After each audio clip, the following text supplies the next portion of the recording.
Guru Kripa Kevalam. Namaste and welcome everyone to Satsang today. Sadguru Shri Muji Baba Ki Jai.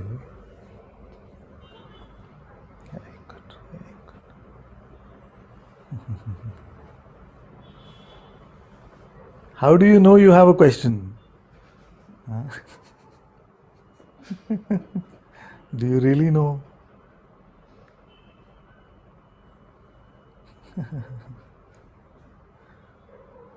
The hand just went up energetically.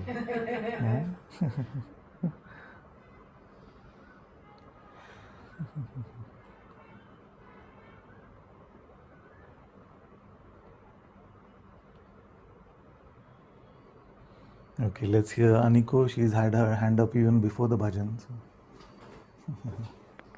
Thank you so much, Ananta. Welcome. And I'm preparing this question for weeks. Oh, I see. Okay, then it's worth hearing.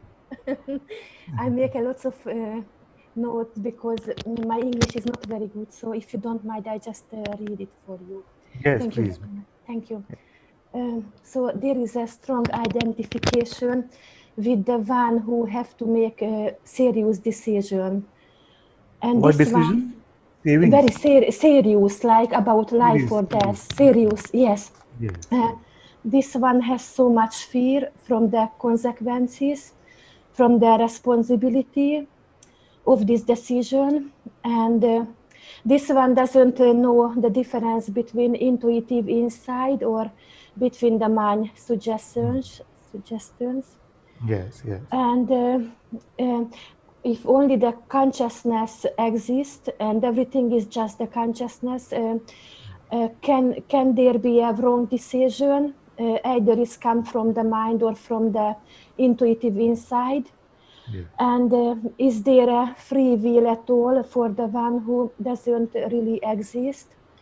Or anything just happening automatically without any control of anybody?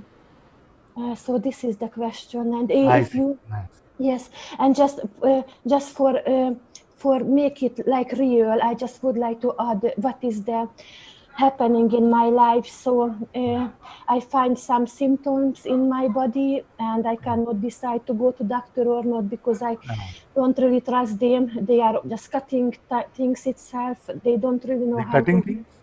Yes, Acha.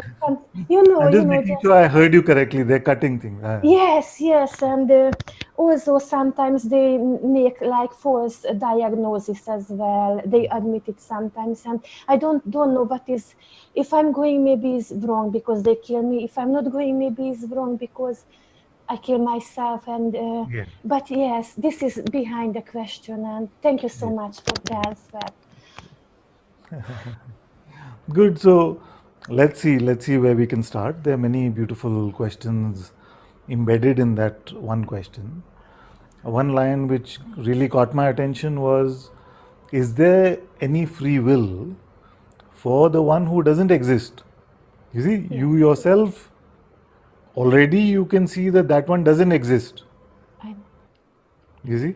so the dog that is sitting next to you, how many tails does it have? No dogs. Yeah, It doesn't no tail. exist. So No, how many tails? no tail. So in the same way, how much free will does the dog have? So there is no free will at all.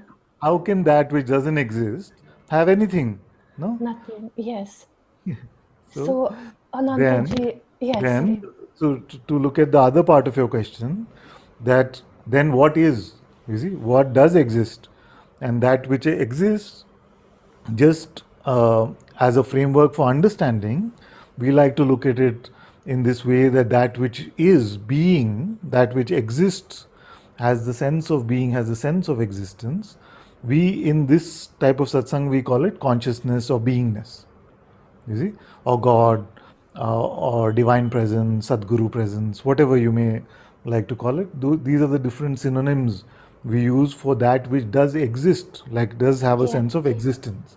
You yeah, see, now when you come to this recognition of that presence, you see, you find that that has no boundary, it has no limitation. All perceptions are just appearing and disappearing within it itself. You see? Yeah. So, just like the room in which people can come and go, you see, or furniture, objects can come and go, the room of this, in which time comes, space comes, within which all of this play happens, is your very being. You see? So, now the question is, so the decision, you see, if it is taken with the mind, is it wrong? Is it if it is taken with the heart, is it right? You see, that is the question. That then, if it all is consciousness, Yes, how does it yes, matter whether consciousness is taking the decision from the mind or the heart? It's all consciousness, no? yes, Isn't yes, it? exactly. So- Yes, Exactly. So the reason why the masters recommend that you refer to the heart in decision making or refer to intuition in decision making is because you are already complaining in that aspect of consciousness of the suffering that you go through when you follow your mind. You see?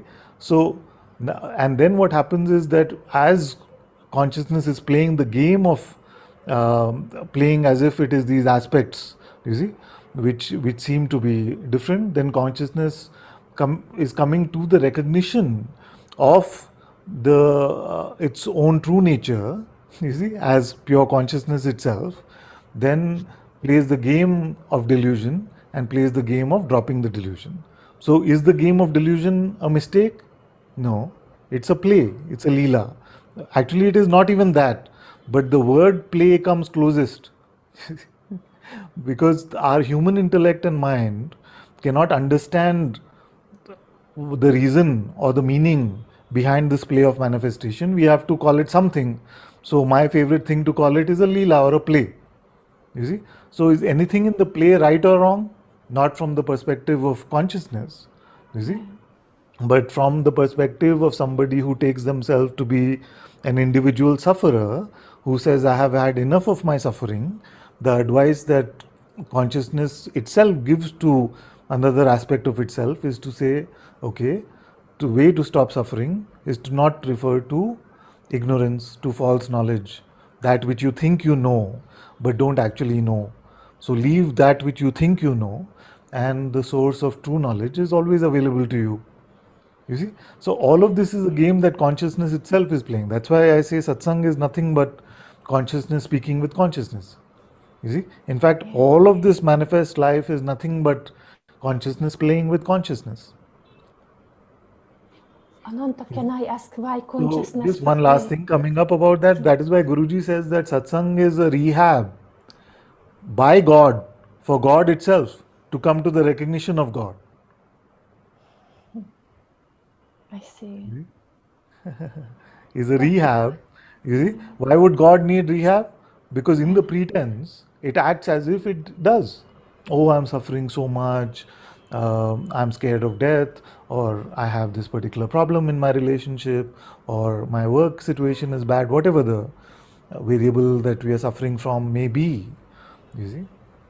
So then consciousness in the design of this play is also designed the alarm clock to come, whether in the form of your inner intuitive voice or in the form of a voice of a master who seems to appear outside you provisionally, but is only pointing you within your true intuition.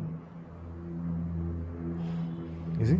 So so if you don't take yourself to be what you think you are, or anything that you can think you are, then what problem do you have? So there is nobody who has any problem then. But even that is something you can think, no? Yes. So don't even Yes. think that. You don't have to conclude in your mind. Now, where are you? Okay, let me spell it out a bit more because it can seem like a big leap. In the mind, we can conclude that there is somebody who has free will. You see? Or we can conclude that all there is God. You see? Or we can conclude that there is nobody. You see? Now, I am asking you to drop all of these conclusions, or if there are any other also, drop all of them. You don't need that conceptual understanding. Now, are you lost? No, In fact, you are found, poetically speaking.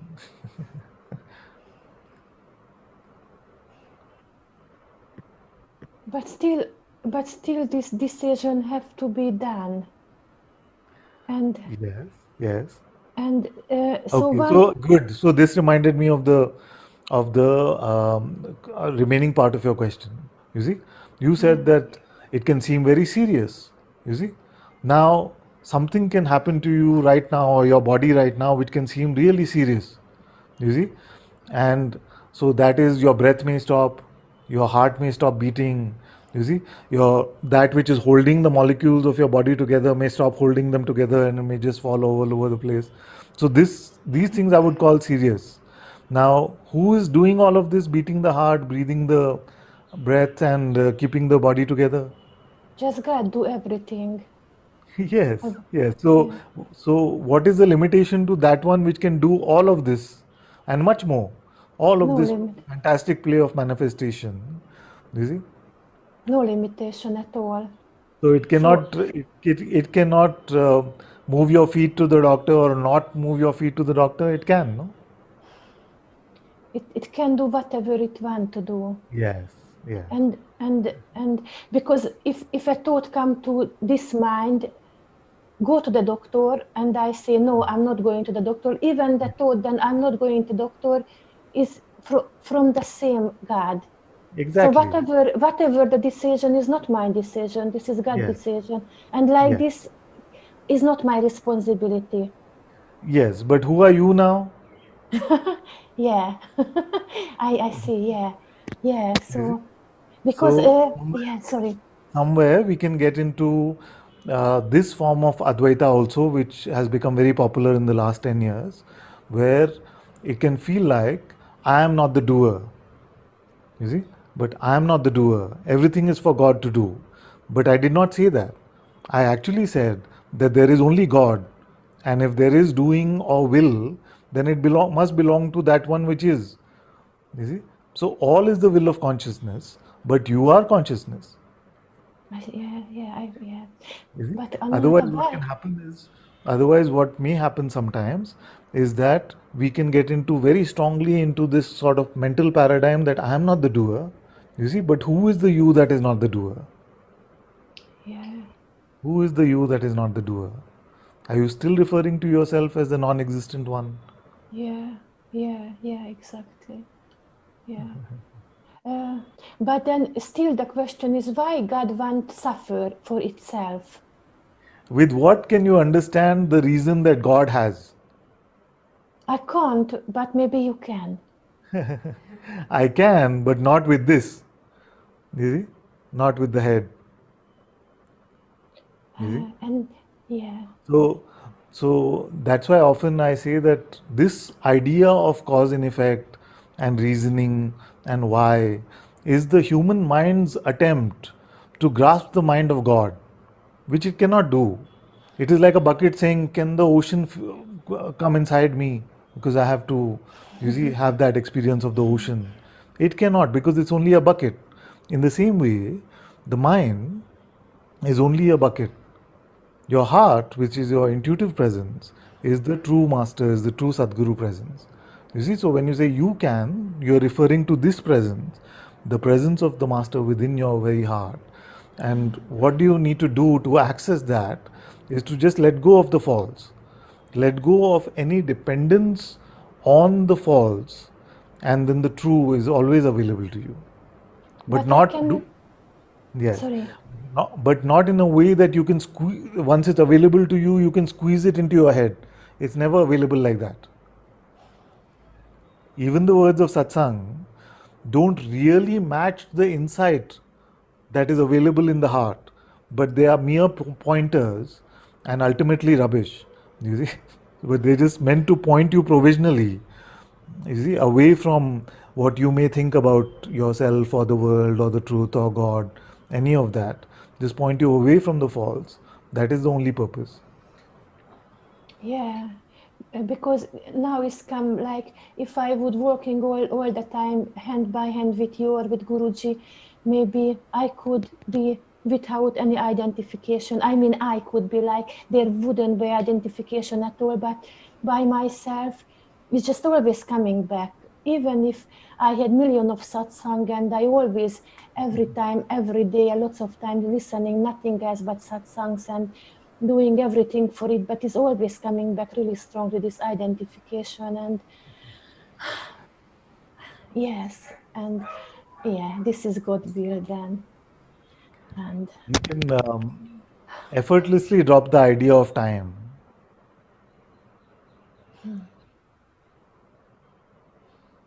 The one that does not do, is always in front of satsang. You see, want some future to be like that.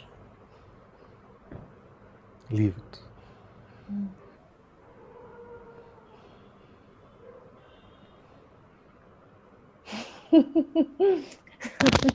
I can leave it now, right now. You leave time now, but in the future, time will come back. Yes. What does future mean if you left time?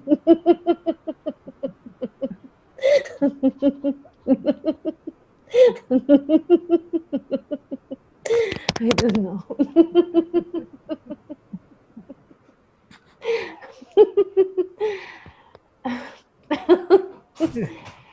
um, um, most beszélgetek. Sorry, just my brother is attended the It's room. okay. It's okay. So, yeah. Okay.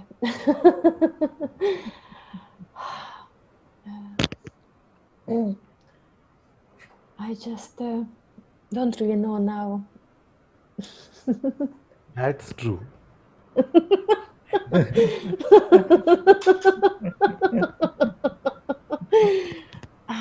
So, about the decision.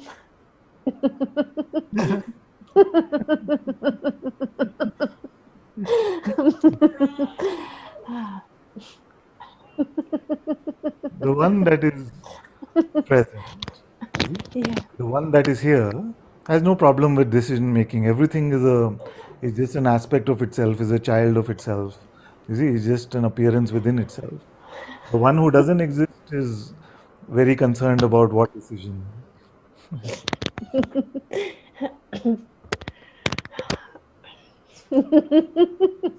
It's just somebody inside waiting for you to tell me what to do. But I can see it doesn't exist yet. Thank you very much, Ananta. So welcome. So welcome. Very good. Very good.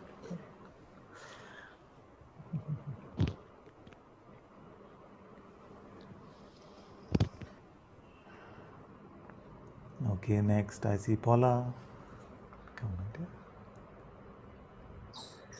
Hello, Ananta-ji. Hello, my dear. Uh, I have no questions, just wanted to express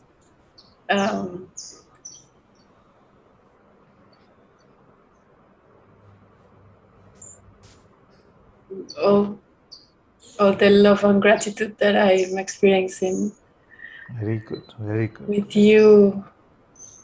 And there's like this yearning to just surrender, and just all yours. My Very whole existence, myself, it's yeah. You said something beautiful, that this waking state, it's free. So to be free is to give freedom to this waking state to do whatever. Yeah. And it's not in our hands. Or it is not to get freedom. No? yes. It is for us to give freedom to it. Exactly. And that did something inside. I don't know. Just to. It's all yours. Very good, very good, very good. Thank you. Very welcome, my dear. Otherwise, in this constant spiritual seeking, you see, we become so much into grasping and getting, you see, understanding, knowing conceptually, that the true knowledge in our heart is just obscured. No? It seems to get lost in the background, you see, which is counterproductive to what we started this whole thing for. We become more and more set in our ideas of what is right and what is spiritual and how I must be and how spacious I need to be, and anger cannot come and lust cannot come and pain cannot come. You see, my car cannot break down. We have so many ideas, you see. But if you really look at it, that is not, that doesn't sound free at all.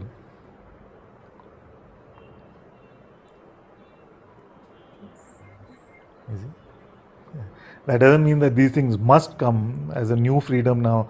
They must come. You see that this is the opposites in the intellect. You see, so it can or it cannot. It's fine. And then a question came from this, and I don't know if it's.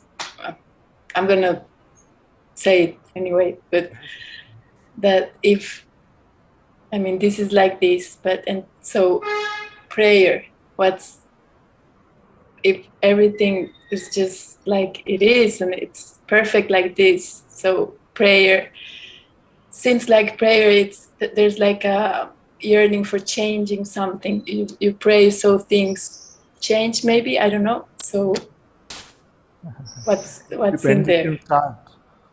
Many times you're right. Prayer can start like that, where we have an idea of what we want, and we feel like if we do this particular action enough, or deeply enough, or sincerely enough, then we will get the outcome that we want. It may start like that, no? Please God, give me this, whatever, freedom or money or body, health, whatever it may be. You see, and then we say, okay, please give me this. You see, so at least one good thing about that is that the central focus or the power idea of power has moved away from the non-existent ego into a locus which is seemingly broader, vaster. You see, so it's okay, it can start like this. Then, as prayer develops, you will find that I don't really know what to ask for. You see, who am I to tell you what to give me? You know better anyway. You see, am I the greater intelligence or are you the greater intelligence? So, who am I to be able to say that if I had this much money or better health, my life may not become worse? I don't know any of those things. So, it's all up to you. You see, it's all up to you. So, then we let go of that aspect of our intellect which thinks it knows something about what it wants in life. That is let go of as well. You see, then for some, as prayer deepens, then you find that as I'm here now, I find no me and no you. I just find the one divinity. You see? So, what is there to ask and what is there to resist? All is in your light. You see? So, it becomes so natural that this provisional game of asking and receiving is also let go of in the pure trust and pure love of whatever is playing out.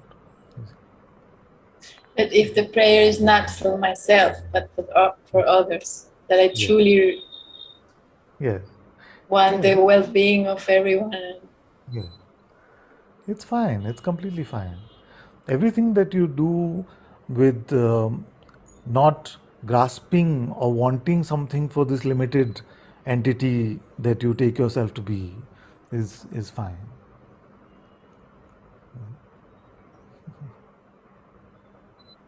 Okay, so I pray that I get to truly, truly meet you, because that's what I really want in my heart. Yes, yes, yes. And that no concept stands like Yes, between any idea.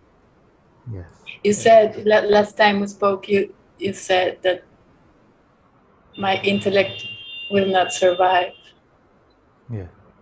and I trust that, and Very, very good. I Very good. trust you so much, so much. Very good, my child. Very good. Thank you. Thank you. Thank you. Okay, next I see Arvind. Arvind, Aparna. Acha, Arvind first, then Aparna. Thank you, Ananta-ji. Welcome. Over the last few weeks, it's been a real joy, and I've felt a lot of lightness, through the journey of the satsangs. So really grateful. I just wanted to, request for some guidance on, some tips and guidance on, how to let go completely, and how to surrender, so that one doesn't vacillate between Yes, identity and spaciousness. yes, And as you said, there's if when the self comes to a realization, then it should stay in that natural orbit. Why keep regressing? What's how does one get to a point of the staying in the natural orbit, the self staying in the natural orbit of itself, and how does one get to sort of a state of complete surrender? If you can just maybe from your own experience, kind of take us through some journey or some tips. Thank you. sure. So, Bhagwan Sri Ramana Maharishi used the term manonasha, no? Manonasha, the dissolution of the mind. But to use a term is a double-edged sword. You see, it's both productive and the reverse. You see, because what happens is that many times then because we think that there is something called manonasha, we start thinking about manonasha. Now, I may not be able to tell you how to get to manonasha, but I can definitely tell you that thinking about manonasha is the reverse of how to get to it. You see? So the benchmarks, the checking, and the conclusions, like our own mental report cards about our state, and whether we are oscillating or not oscillating, whether there is this duality between identity and space. You see, all of this is still in the intellect. You see, in your reality, there is no such duality. You see, and admittedly, one end of that duality has been proposed in satsang itself. Admittedly, you see, but that is proposed provisionally, not so that it can become something that you can use to beat yourself up with, saying I should always be like this. That was so beautiful. You see, because there comes a point in the life of most spiritual seekers where all they end up suffering from is just spirituality itself. You see, which can be ideas like I should always be like this, I should always be spacious, I should always be happy. You see, I need to get to a particular state, and then I need to guard that state. And we spoke the other day about guarding states and how that can be a very oppressive way to live. But in the mind of the spiritual seeker, it can create a spiritual identity around that, and that becomes a spiritual ego, which becomes very difficult to shake. That's why preemptively I want to make this strike. You see, preemptively I want to make this strike before it can develop. You see, because the more you start thinking that you know spiritually, the more you'll get unshakable from those ideas. and the words of satsang will be used to reinforce those ideas to yourself. You see, so if you heard somewhere that there are two states, and by coming to spirituality you will come to one state more and the other state less, just forget about that. You see, if you feel like your mind tells you, but when I'm in satsang, I feel very open, but when I'm at work, I feel very closed. Don't rely on these judgments from the mind. You see, because it's an attempt to create duality where actually none exists. The spaciousness of the being can never be constricted. You see, so so don't ever feel that you're actually some appearance of some energetic movement can constrict you in reality. You see? So you are not some mere object which is um, uh, oscillating or vacillating between this state and that state. You see, what would you have to be to oscillate? You would still have to have a shape, isn't it? Only something with shape can oscillate. But you are not something with shape. You are that in which all shapes they appear and disappear. You see? Now, if you try to squeeze it into Arvind, you see, if you try to squeeze it into like the mind of Arvind, then that is going to struggle. You see, so that is why coming to satsang is a great deconstruction of everything, all the frameworks that you could have, and that's what most of our conversations have been about. Actually, you see, it's not been so much about constructing new paradigms. It's about deconstructing the knowledge which we think we have. Just a moment, I'll mute everyone again.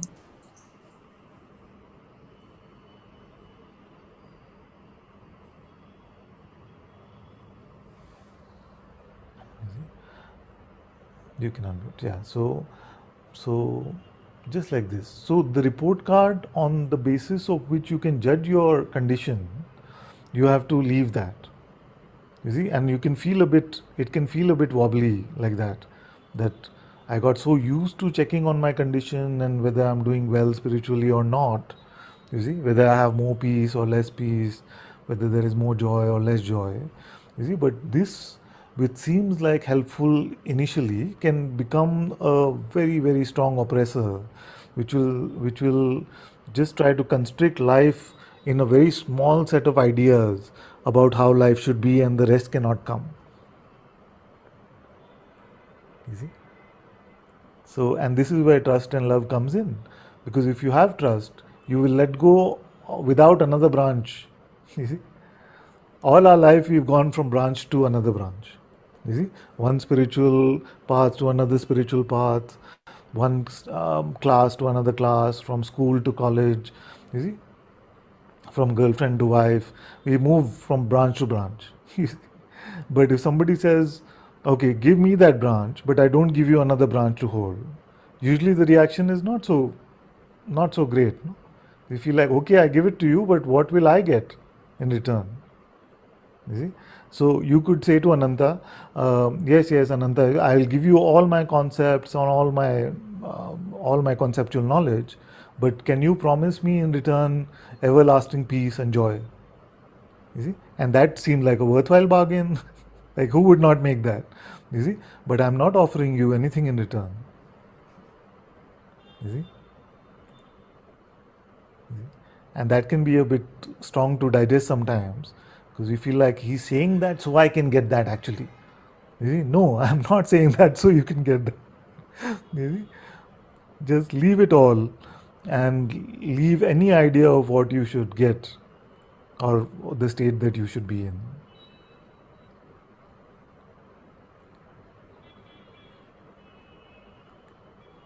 You see? That's actually is the simplest. The simplest. What I'm telling you may seem like the most difficult, but actually it is the simplest. You see? Thank you. You know, we've all been strivers from one Yes. step Yes. to the other, Exactly. and yeah, I guess finally you just have to forget about the staircase. Yes. Yes. Yes. Yeah. Sometimes, I- In our conceptual mind, we do not recognize the direction of the staircase. You see? It doesn't have the ability to recognize um, spiritual maturity, spiritual progress, all the things that we go to as spiritual seekers to the mind to give us a report on. It doesn't recognize. It doesn't have the ability to recognize.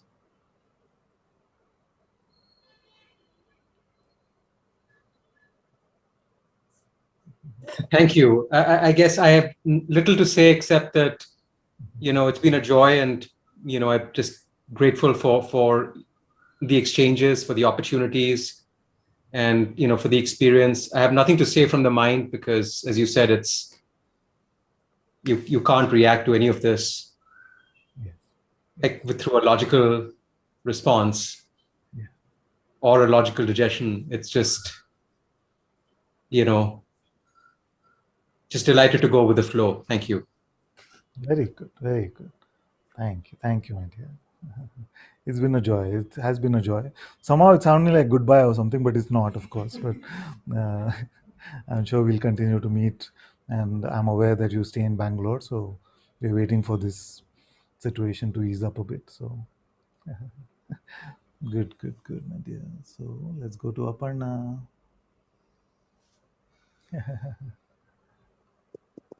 Hello, my dear. Are you sitting in your corporate chair? Oh no, I'm just in the office, brother. I live in the same building. So Are you sitting in your office with night clothes on? Huh? It's nice. It's sweet. How are you, my dear? All fine? getting there. Yes, yes, yes. I don't know why I came up. I felt to talk. It's been a while that I've been talking to you, and um, uh,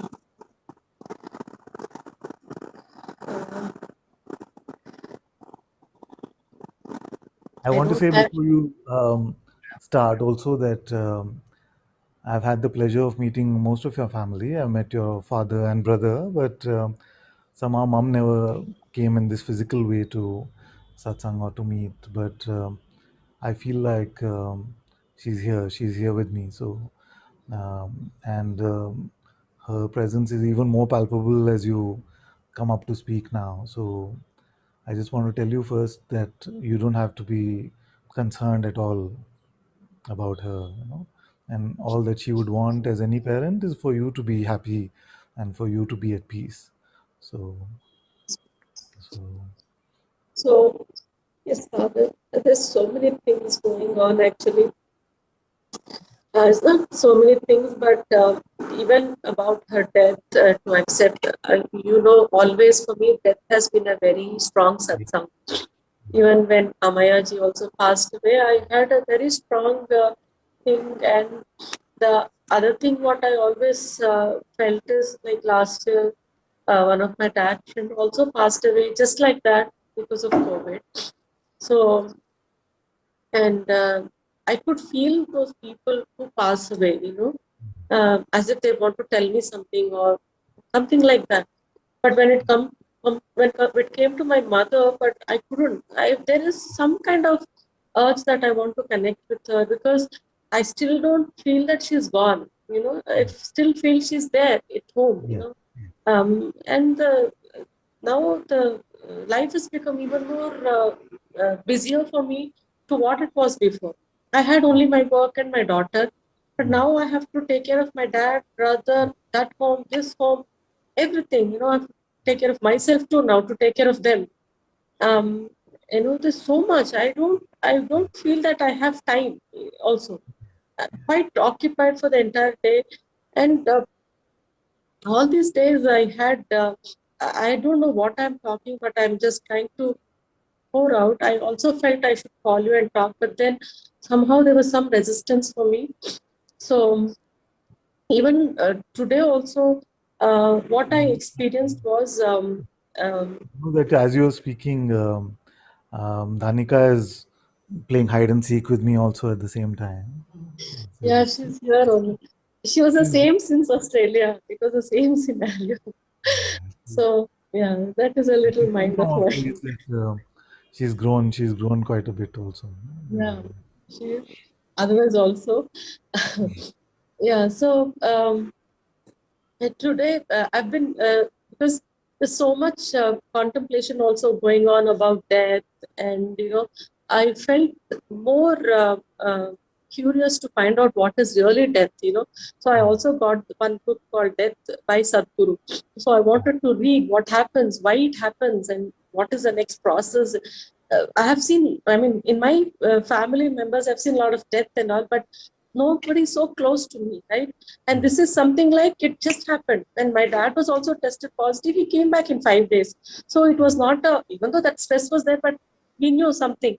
But this one was like she just went and she never returned, and she didn't even speak to us, none of us. She never spoke to none of us.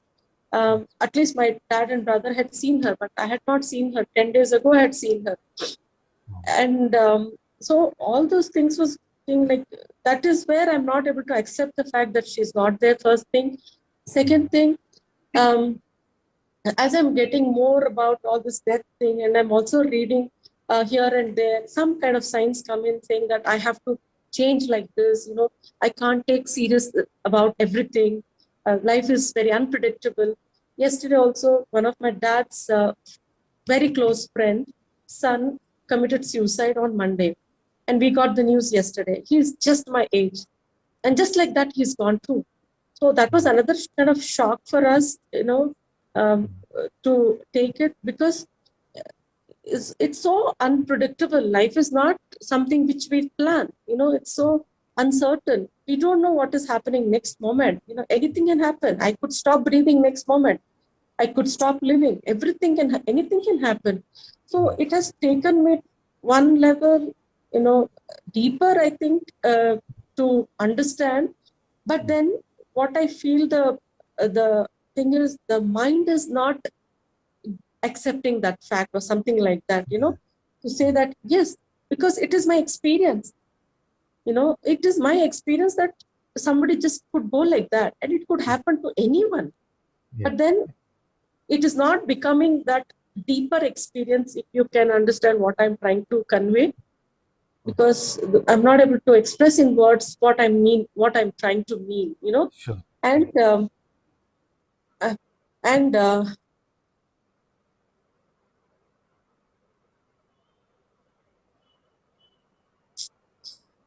I'm just missing the flow of thoughts. It's fine. That's fine. And yeah, so I'm able to see that um, I've read some post about Robert Adams that you should not react to whatever happens, and um, Sidrameshwar Maharaji also told that everything is uncertain. All this anxiety comes because you're taking your life very seriously. Something like this, all these kind of things was coming, and I was implementing that, not taking seriously. And today also, I had a conversation a little bit with my father, servant, and daughter. And suddenly I was just closing my eyes and just sitting there, and there was a voice from within and coming and saying, "Do not react, do not react." I was like, wow, what kind of voice is that? And it just like, I felt like somebody is really there, or something like that. And then I don't know, I started crying actually the moment that I could hear that. So maybe it was you, I don't know, or something else. I don't know, Father, whether it's Bhagwan or you or Guruji, I don't know. But there is something here that I felt all these days. It was a conceptual one that there is something here. Yeah. But today, I couldn't differentiate, but I could feel that it was something true, genuine, you know, and helping me to say, don't go that side, don't fall into that trap, but be here and no, don't react. And within few seconds or minutes, I was like, okay, calm, and I was so peaceful. And I just felt to say thank you for that, for whatever that thing came up, for not leaving me all this while, even though I have got distracted, went away. You know, when all this thing was going on, I still felt, okay, maybe I have to start from the beginning, because I had almost, so to say, almost reached that stage. And now back to normal, being so mind and being so, person, so to say, and attachments and everything. So that's why every time wanted to come and see. From past 3-4 weeks, I'm coming to the satsang now. Maybe I had to experience this to come back to satsang, because I was trying so hard to be in satsang, but I couldn't come. Somehow this incident has brought me back again with that kind of, the reason why I'm attending satsang is because I want to, uh, um, I don't want to, what to say, I want to get out of myself. Meaning I don't want to be this person. I don't want to, feel like others, or I don't want to um, go through that pain of, being this person. Yes. Because if I die, I should die without any regrets, without any, whatever it is, to understand who I am truly, so that that will be the best, the thing I can do for myself is something I feel like that. That is why, even though the mind is not letting me to go deeper, or I don't know how it is, but yeah, I feel that, I don't know how much again the situations will come, to take me to that uh, stage, or again it will distract me and take me back to world, because I cannot, I cannot say that I am doing this, but then definitely there is something which is playing out very sincerely, honestly, and as a very uh, uh, um, like taking the place of a mother now, to take care of and carry out all the duties and everything. So I have no idea whether I'll be this way or that way. I'm not sure. I don't know what I'm asking you also now, but yeah, I just It's, feel like I'm. it's a very good report. It's a very good report because, and in such a short time, you are already accepting the gift that even in the worst situations in life, actually, there's a gift hidden for us, you see, and you're discovering that gift uh, in this way and learning how to follow your heart, to follow your intuition, you see, to your experiencing your divinity, your divine presence in the heart palpably, which itself is the greatest gift that we can get in humanity. So it is very good. And my only tip for you is that don't try to like understand everything now. No, it feels like I have to understand this also, that also. I'll read this. Just find one or two things. Just go easy on yourself a little bit, so that you can also assimilate. Like Guruji says, you're eating, but you also have to digest, which is happening so beautifully for you. So don't try to like stuff your mind too much with too much conceptual knowledge now. Like few things you're reading is nice, one or two is fine. Don't get into now I have to solve this whole mystery of death. It is not solvable in the intellect. That much I can tell you. You see, all the things which are truly valuable, they are such a deep mystery that the mind cannot grasp them. But in your intuition, which is introducing itself to you, and you're being introduced to it so beautifully, there there is no confusion, there is no problem. Everything that is needed is there. But if you go to it with a plan and say, okay, tell me my next 10 days or 10-year program, it doesn't work like that. It only works moment to moment, just like a river. You cannot step into the river that is gone past, and you cannot step into the river that is going to come. You can only step into the river which is in front of you. You see, in the same way your intuitive presence is like that. You can only dive into it in that very moment as you are completely empty of any ideas of wanting something or grasping something or something to do with time, you see, or something to do with some desire, and you're doing very beautiful, very beautifully. In fact, there is no desire as such, Father, at least, because after this, looking at the scenarios, what is happening in 1 month, we have lost 4 of them in our family, actually, including my mother. And this was yesterday, was another one. So 5 of them very close ones we have lost. See, all the other ones we didn't feel so well. But I also wanted to tell you a few things about my mother, actually. You know the relationship what I had with my mother always was not never a great thing, even though her intentions was right, but then it was not the right way of doing things, Yeah. and which I got to know a little later about what she had done. And one thing, one confusion what I had was I cry that she's not there. At the same time, I'm okay that she's not there. Yeah. So I'm in a kind of a state where I'm not able to express my emotions, because whenever I go to my home, she never let me go back to my home at all since I came moved this side. She would feel that I would block her from doing all the negative things, you know. So that's why she hid so many things from me. And my presence is very strong for her. So she never let me get involved in her family affairs or whatever she did. So, which I got to know after her death, a lot of things. But that love, affection as a mother, it was there, which I cannot deny. Yes, 100%. I always, every day I wake up in the morning, I step out of the house and I see around and I say, Ma, are you still here, mommy? I just ask that question just like that because I feel sometimes she might be hearing me, because I told you she showed her presence the next day itself to me. And definitely all those scenarios, what happened, the death day, everything keeps coming every day to me. And so I have sadness here that she's gone, but the things what she did was not right. She was trying to do, she was going against the nature. So that is what I can put it in right way, okay?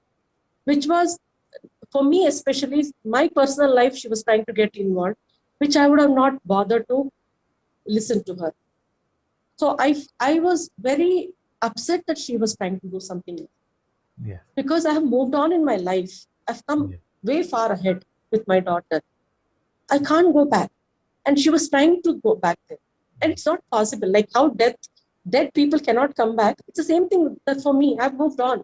But she is not in that kind of state. She could understand that. Yes. So for me, it is becoming so difficult. Sometimes I feel to cry, but I can't cry. Should I be? It's not that I can't be happy, but then in a way it feels it's better that she's gone. And other times her presence should have been here. It's a kind of thing which is going on in my mind. It's fine. It's completely fine. And you don't have to come to a resolution of how should I be feeling. There will be times where you feel grief, and grief can come. There will be time where you feel relief, maybe, and relief can come. It's fine. Nobody is judging you.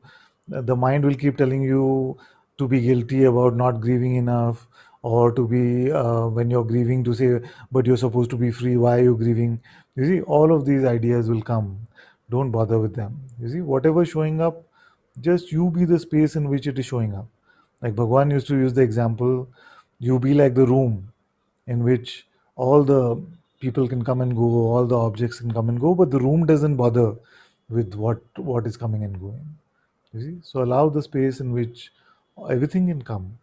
One moment grief, one moment anger, one moment resentment, other moment affection. It's fine. You see, it's fine. You see, because if you try to make a conclusion and say I have to be like this is wrong, this is right, you see, then the grievances and the resentment, all of that can fester more and more and more. You see, so just allow it to get released.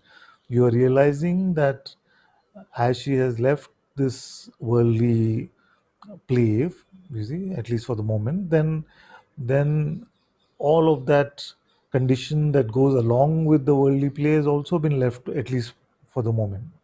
You see, so allow yourself to also be conditionless by allowing everything to come and go, not by trying to repress it or push it down. To be honest, I'm trying to be as open as possible, Father, Very good. because even the situation outside, so to say, in my family, it's very demanding for me, because Yes. the way my mom has taken care of my dad and brother is totally different than me. I'm always been open. I don't have any restrictions about anything in life. I'm open, anything comes, I'm okay. Those people are very different. So Yeah. me taking her position and dealing with them also is a challenge for me, actually. So don't So worry, in the sense that it can be a great pressure to try yeah, it and is. now juggle two lives or take two positions. One is of your life, your daughter. Then you have to, if you put yourself in that sort of mental position that you have to then run two households, all of that. So this is where trust can come in. You see, allow that which is breathing your breath, which is beating your heart, to also take care of these activities. And if somebody judges you good or bad, it's okay. It's all goes to the divine. It has nothing to do with any of what people think. You see, so if someday full on activity is happening, you're doing all of this, that is fine. If one day there's no energy, no activity is moving through the body, that is also fine. You don't have to live up to any standard or any benchmark of anyone. You see, just be free from all of those constraints. That is my prayer, Father. Very Just good. hold my hand and take me forward. Whichever way direction you feel is right, the way it is, Father. Very good. Very Thank good. you.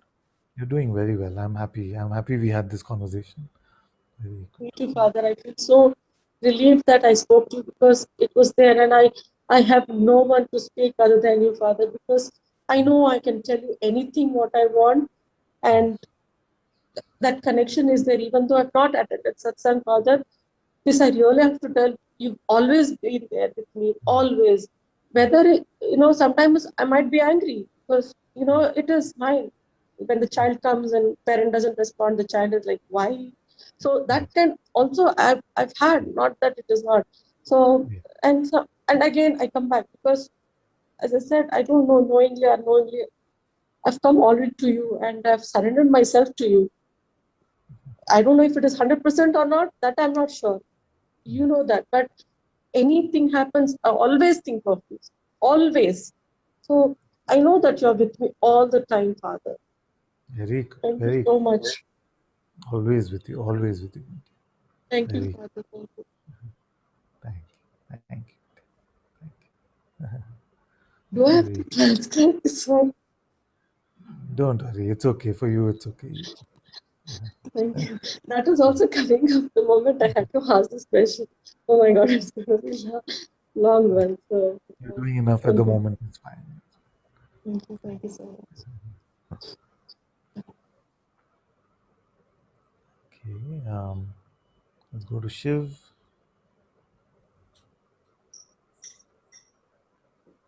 Namaste, Father. Can you hear me? Yes, my dear. Yes. Long time, Father. So long, so long. How are you doing? All good. I'm good. I'm good, my dear. Okay. I just recently landed a job, and it's something to do with philosophy, and Aha. it's like it seems like a very good thing to do, and something I enjoy and What is get the paid job for that has also. something to do? What is the job that Sorry, has sir. some? What is the job that Something. has something to do with philosophy? It's there's this thing called Barefoot Philosophers. It's run by Okay. this philosopher called Sundar Sarukai, and Okay. they organize these workshops for children and related to philosophizing and all that, Ah, critical thinking. That apart, also some articles and all that. So I'm not sure yet. I'm yet to learn, but it's been like wow, amazing. yes. And one Something concern was coming up. which Huh? resonates well with your heart. Yeah, it does, it does. But one thing that's been coming up often is that, what if, because it'll involve a lot of reading and all that. So Yeah. I've been like wondering whether it will take me away from satsang in terms of time and also in terms of engaging with the mind and all that. But since you're saying these days, man, don't be a guardian to any state and all Yeah, that. So that also I'm not bothering too much. you'll But be fine. the thing I wanted to ask you is, Actually, it so reminded me if I can share a quick story before yeah, you get the question. So what yeah, happened is that at one time, I don't know how it is now, but at one point there were many not philosophers but psychotherapists and psychiatrists who were coming to satsang. No, yeah, so then what happened is one of them, she got very active in doing psychotherapy and helping people in this way. But what happens is, as a psychotherapist, you have a certain template that you have to follow. No, so you cannot go beyond those guidelines too far. You have some flexibility, but you can't go too much beyond them. Otherwise, you can be reported or something. And especially in yeah, America, because they're very strong about these things. So she came and complained to me one day that she's so tired of listening to people, and she just wishes she could shake them up and say, "But who are you? But who are you?" You see, yeah. and she was just, of course, venting, and it's I important was for. there when this happened. This was You Bhakti, were I there? think, na? Yeah, Ah, this was Bhakti, I think, na? no, this is actually maybe Bhakti also said something like that. I'm sure Yeah, you're there, but this is yeah. much earlier. This is much before I you see. came. I see. But I see. I see. so it just reminded me somewhat of this. So don't worry. So I told the same thing, that trust the intuitive intelligence to provide the words in those times, and it has no trouble, operating life or operating in life in whichever way. And Yeah, but you don't have to get into any sort of identity. You can just allow it to function in this way. And if there are some things, because if you're hearing two conceptual frameworks, you're hearing the Advaita conceptual framework and you're hearing the other philosophers that you'll be working with, there's bound to be some contradiction in any conceptual framework, right? Otherwise, it would be the same conceptual framework. So don't worry when these sort of mental conflicts arise and things. Don't worry, just allow it to unfold, allow it to play out. You'll be fine. And if it gets too much, yeah, it gets too much. We'll see at that point what to do with this. You yeah, don't have. yeah, yeah. So this the question I had, Father, was this: that last satsang, na, you were telling someone that. So basically, my question is that when I ask this question, uh, when I tell attention to not bring back its content to me, and when I ask myself the question, when I give myself the instruction, don't be, I feel both of them go back to the same place. And I think it's Mm, that, and this I've confirmed with you also. You say that's the being. So, mm. and that is a sensation in the chest, I feel. And what is aware of that when I ask, then this awareness thing, it's, I don't know, I've never got it, this, what is aware of that also. So this knowing So, aspect of attention that brings to it, that knowing and being, they both seem to be the same thing. And this awareness, and yeah. yeah, So firstly, I want to tell you that this being itself, this being itself is not like some halfway house to your final home or something. It is very beautiful in itself. And most of spirituality actually just guides to this being itself. It is full in itself. There's nothing missing there. So because many can beat themselves up in this thing that I can come to being, but what is this awareness thing, that what is aware of this, and it can become then conceptually frustrating and things like that. So we don't need to worry so much about that. The When you say that I see that my being is the core of it, I would say the core of its presence can be experienced as if it is in the heart region. But if I was to ask you what contains that, because if we are able to locate a core, then we are also able to say that there is something besides that. You see, so what is that which contains that? Is it separate from it?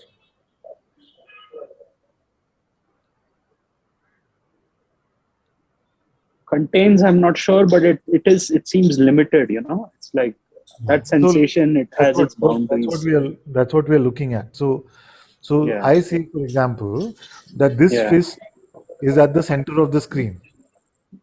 You okay, see, so if it was only the fist that I was aware of, then I could not say that, isn't it?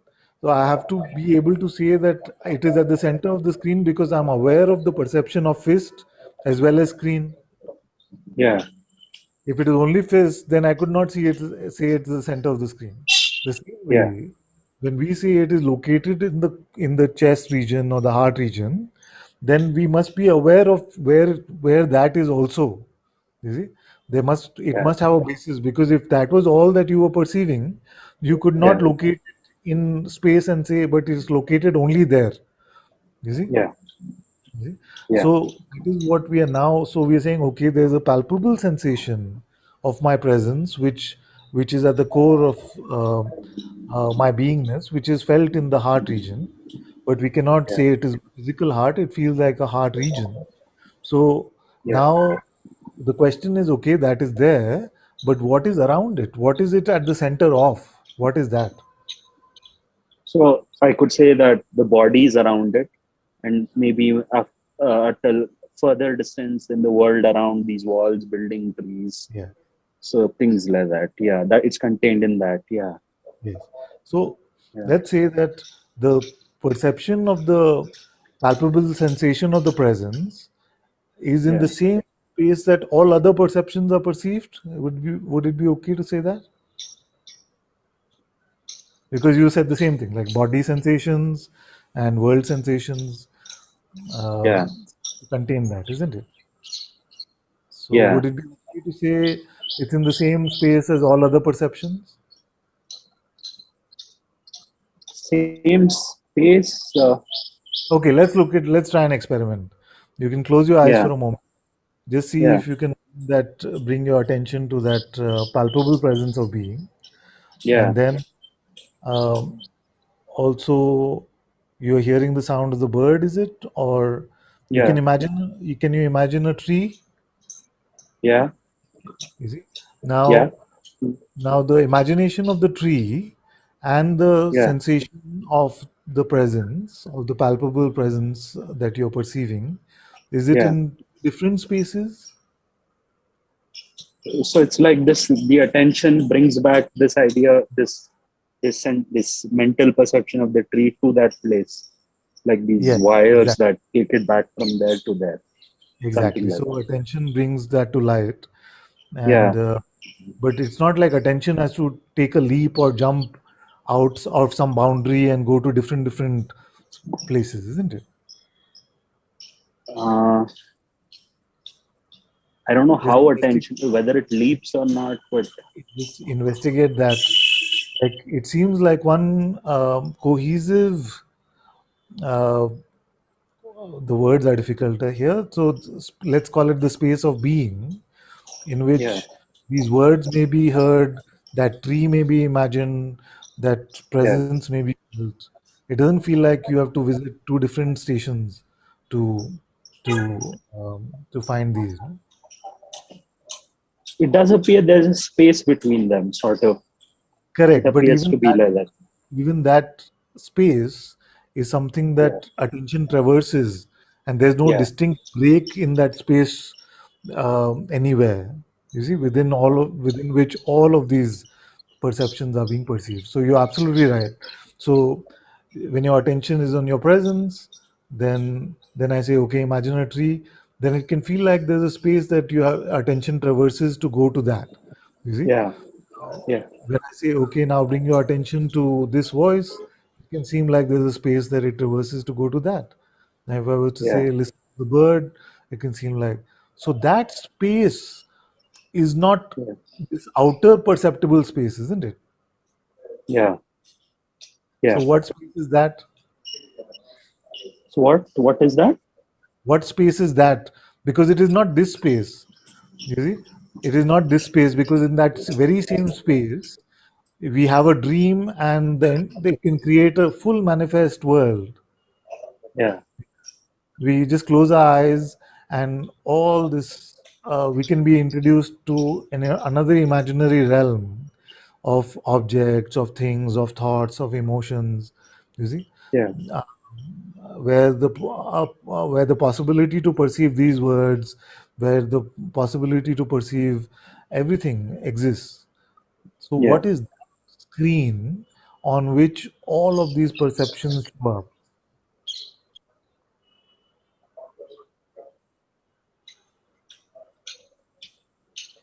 Yeah, it's like that sense of being, it sort of expands a bit, or it sort of like fades out, and it seems Yes, to not be yes, contained in that limited way. It seems to sort of yes, extend further.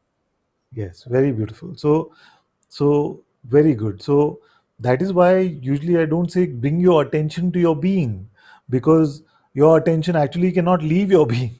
Like how would you not put your attention actually cannot traverse anything other than your being. But when the masters Yeah, have given us the advice, bring your attention to your being, what they're yeah, talking about is the palpable presence which seems to have its core for many in the heart region. yeah, You see, but it is not as if it is distinct from everything else, because you will find that that presence itself, although it seems so tangible here, yeah, is never really goes away whatever other objective perception we may be having. yeah, You see, and that is why we can, from this sort of recognition, we can see that all happens within this one space of my being, yeah, yeah, including the a very palpable taste of the core presence of the sense yeah, of being, what we may call the sense of being. But being is yeah, everywhere, yeah. or like we can actually say everywhere is in being. Yeah. But these are So, beautiful experiments and contemplations. so this awareness thing, I'll just like leave it to you as usual. Yeah, just forget about it for the time Yeah, being. yeah, yeah, yeah. Thank you, Father. Thank Thank you, my dear. Thank you. you. I Very hope good. to meet you soon. Yes, yes, yes. Things seem to be getting better Yeah, and back slowly. So yeah. yeah. Okay. Okay, Jada has had her hand up for quite some time. So, Hello, my love. Did you finish your previous transcript?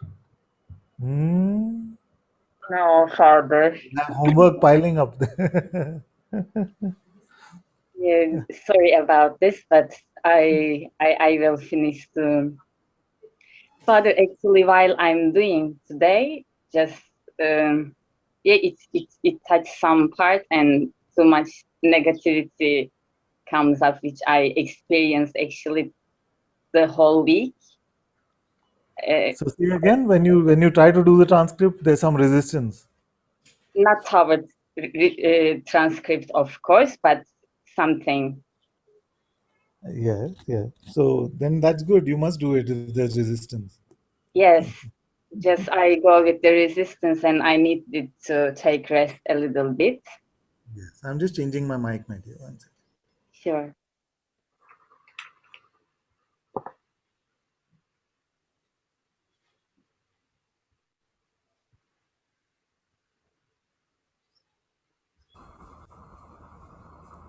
All right. Am I still audible? Yes, Father. Okay, good, good, good. So I just come up because the whole week I experienced so much negativity, which feels untrue, Yeah. but which was very Are you present. ready? Sorry, my dear, but are you ready for this question, which is my new sword now? Is it? I'm ready. Which is, how do you know your experience? Yeah, I don't know. That was quick. That Yes, was quick. That is very and good, because if you can go from my whole week I've been experiencing negativity to, but I don't really know. You see, because if I ask you about the week, the memory may throw up a few instances from last week. Maybe four, five, things like this. But you had thousands and thousands of moments in the last week. And I realized that the mind does not have the capacity to capture knowledge about our experience. And yet it presents to us a narrative which it wants us to believe, wants consciousness to take to be true. You see, just like a child saying, "Hear my story because it is true," but it is all made up. In the same way, you see, the mind presents a narrative about our experience. But now you've come to the maturity where you can see that, can I really bank on those words? Can I really rely on those words which claim to convey a story about my experience? But is it really true? You see, because what the mind will do is constantly, especially because you are having good insights about what you are, it will present to you problems and narratives which it will say, first you resolve these, then we'll talk about greater things. You see, first fix that aspect of your life. Look, fix that first. Who are you to claim freedom? You haven't even sorted out this issue. You see? So it'll present these stories with the claim of knowledge where it doesn't actually have that knowledge. You with me? At least little bit, no? Yes, fully. You see, because it's very very important. So when we are able to spot the nature of the mind, you see, and its conclusions about what it claims to be our experience as just a tiny aspect of my being, you see, then we don't fall for the tricks. So that's why these days I've started saying, okay, if you can narrate your experiences of a week to me, can you tell me your experience right now? What is your experience right now? And I promise you, nobody can do it, because at best you will take a fragment of it. You will take a small aspect of it. Oh, I'm feeling some resistance. Oh, I'm feeling some joy. But that's just a fragment, a tiny fragment in your infinite being. You see? So no mind can narrate the story of what is your true experience for one moment also. So it cannot do it for a week. So it can do it as conversation among friends, you see. So we may talk as friends and say, my last week, I can tell you I had so much work. And you see, this happened to me last week. And you can say, yes, my friend, this is what my week. But if we are really saying satsang is truth, then we cannot truly say, like, I cannot tell you what my week was like, because it was just too big for me to put it in words.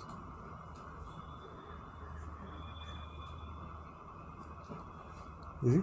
So, but I'm not promoting any sort of denial that, oh, I was feeling like this. No, but that, let's just deny that. No, I'm saying don't meet it halfway.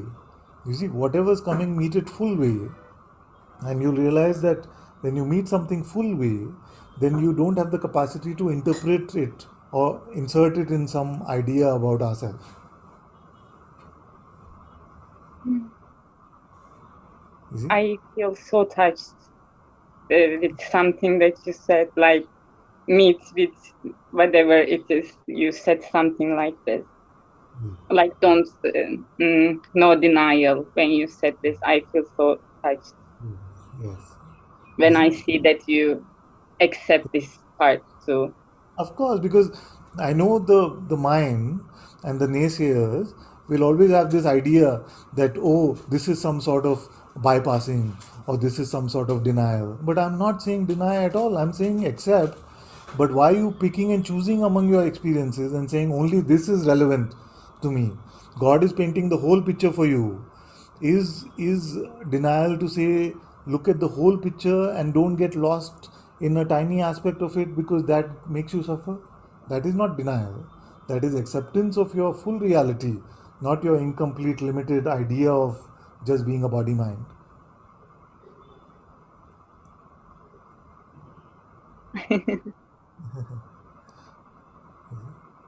Yeah. Um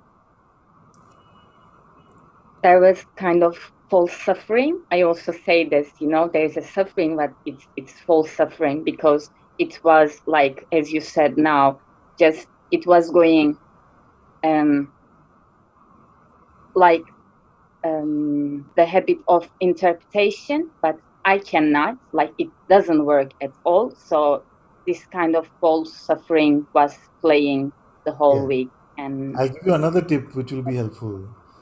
Suffering is only about the false. You see? There is no Suffering. such as true suffering, because true suffering would mean that I take myself to be what I really am, and that one is suffering.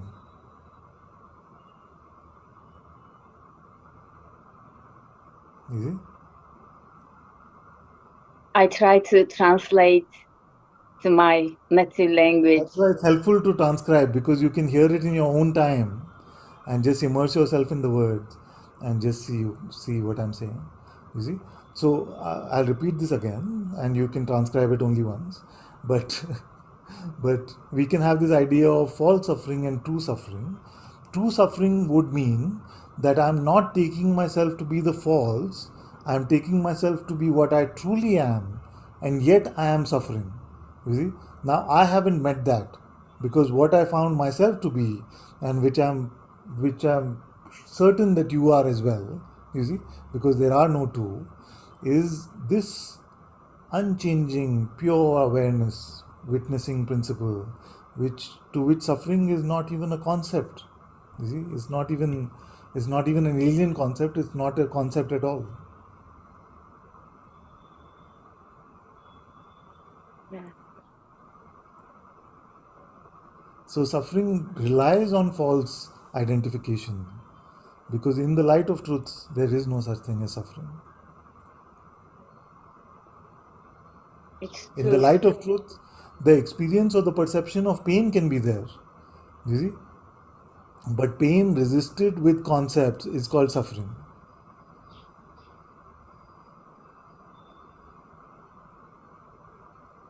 May you repeat, Father?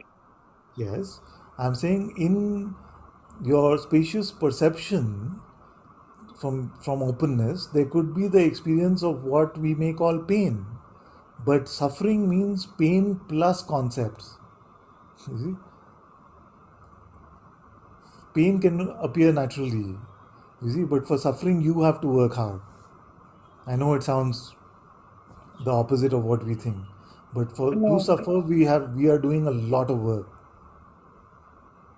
You see? Yeah.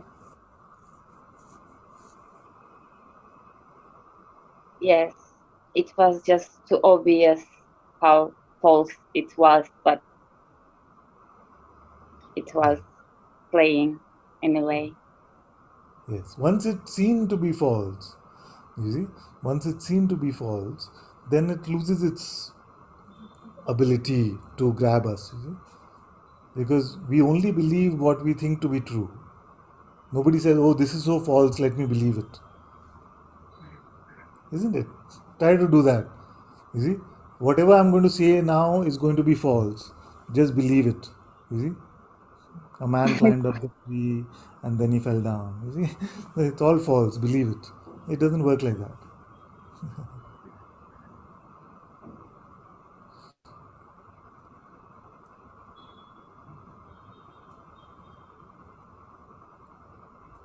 Thank you. So welcome. So welcome. I enjoyed this interaction. Thank you, And Mati. yeah, thank you. I feel like it's such a gift for me, the way you're speaking, and I really took it, and thank you for this. Thank you, Mati. Thank you so much.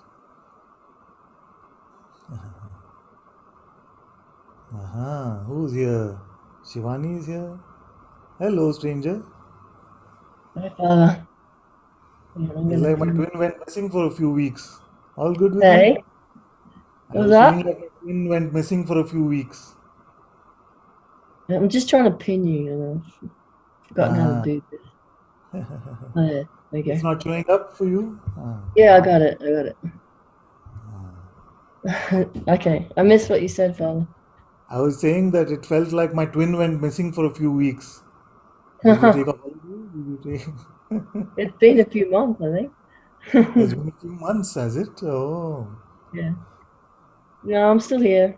I just came on. I don't know why. I haven't been on for a while, You but know yeah. what showed up on my Facebook feed the other day was that graphic you made with the pen. Do you remember the graphic you made with the believing the thoughts or not believing them with the pen example? Yep. And you know what it said? It said, I don't remember now whether it said 7 years or 8 years ago. Yeah. I know. Wow. Yeah, a long time ago. I can't remember what it said. Don't pick it up. Yeah, don't pick it up. And it's like a Yeah, monster pen. I said don't pick it up, or if you found that you already have it in your hand, just throw it away or put it back. That's it. Yeah. And that's all I've been trying to say for so long. Yeah. In many different ways. In all the different ways. I just missed you, Father, and I kind of just came. Yeah, I don't know. Actually, I don't know why I came, but I just missed you. And then Aparna spoke, and I was just really happy to see her, and like you said, the gift that her mum gave her, um, and then seeing how many people are here now, like 126 participants. I don't know Just what a they're whole doing bunch, here. just a whole bunch of things. Like I just turned up, and then all these things. Like that is, I don't know. That's just awesome. Like I don't know. It's just Remember, like we used to have these. What was it? What was that platform? I forget now. I just said um no. Before Google, we used to use this thing, no? And yeah, then sometimes I would put upstream or Ustream. I know. No, it's not stream. Ustream. Yeah, Yeah, yeah. So Ustream, and I would put the announcement on Facebook or in the chat, and sometimes only one or two of them would come, and I would say that okay, if one of you is here, that's more than enough. You see, yeah. it And there was was no video. It was just huh? like a chat feed. Wasn't there video? No, There there was was your just chat. video, but no group. Like just the chat feed. Yeah, yeah. And Aparna mentioned Maya, and Maya was one of the ones in the chat Yes, feed. yes, I remember yes, often. yes, yes. You know that Lucia, there are two of them, and I always get the way they pronounce it wrong. But Yeah, Australian Lucia, she is the one who told Amaya about Satsang. yeah, yeah. Actually, Lucia was the one who told me about the chai shop, the chat. Ah, yeah, yeah, yeah. And then I'd also already seen one of your satsangs. I somehow stumbled across it.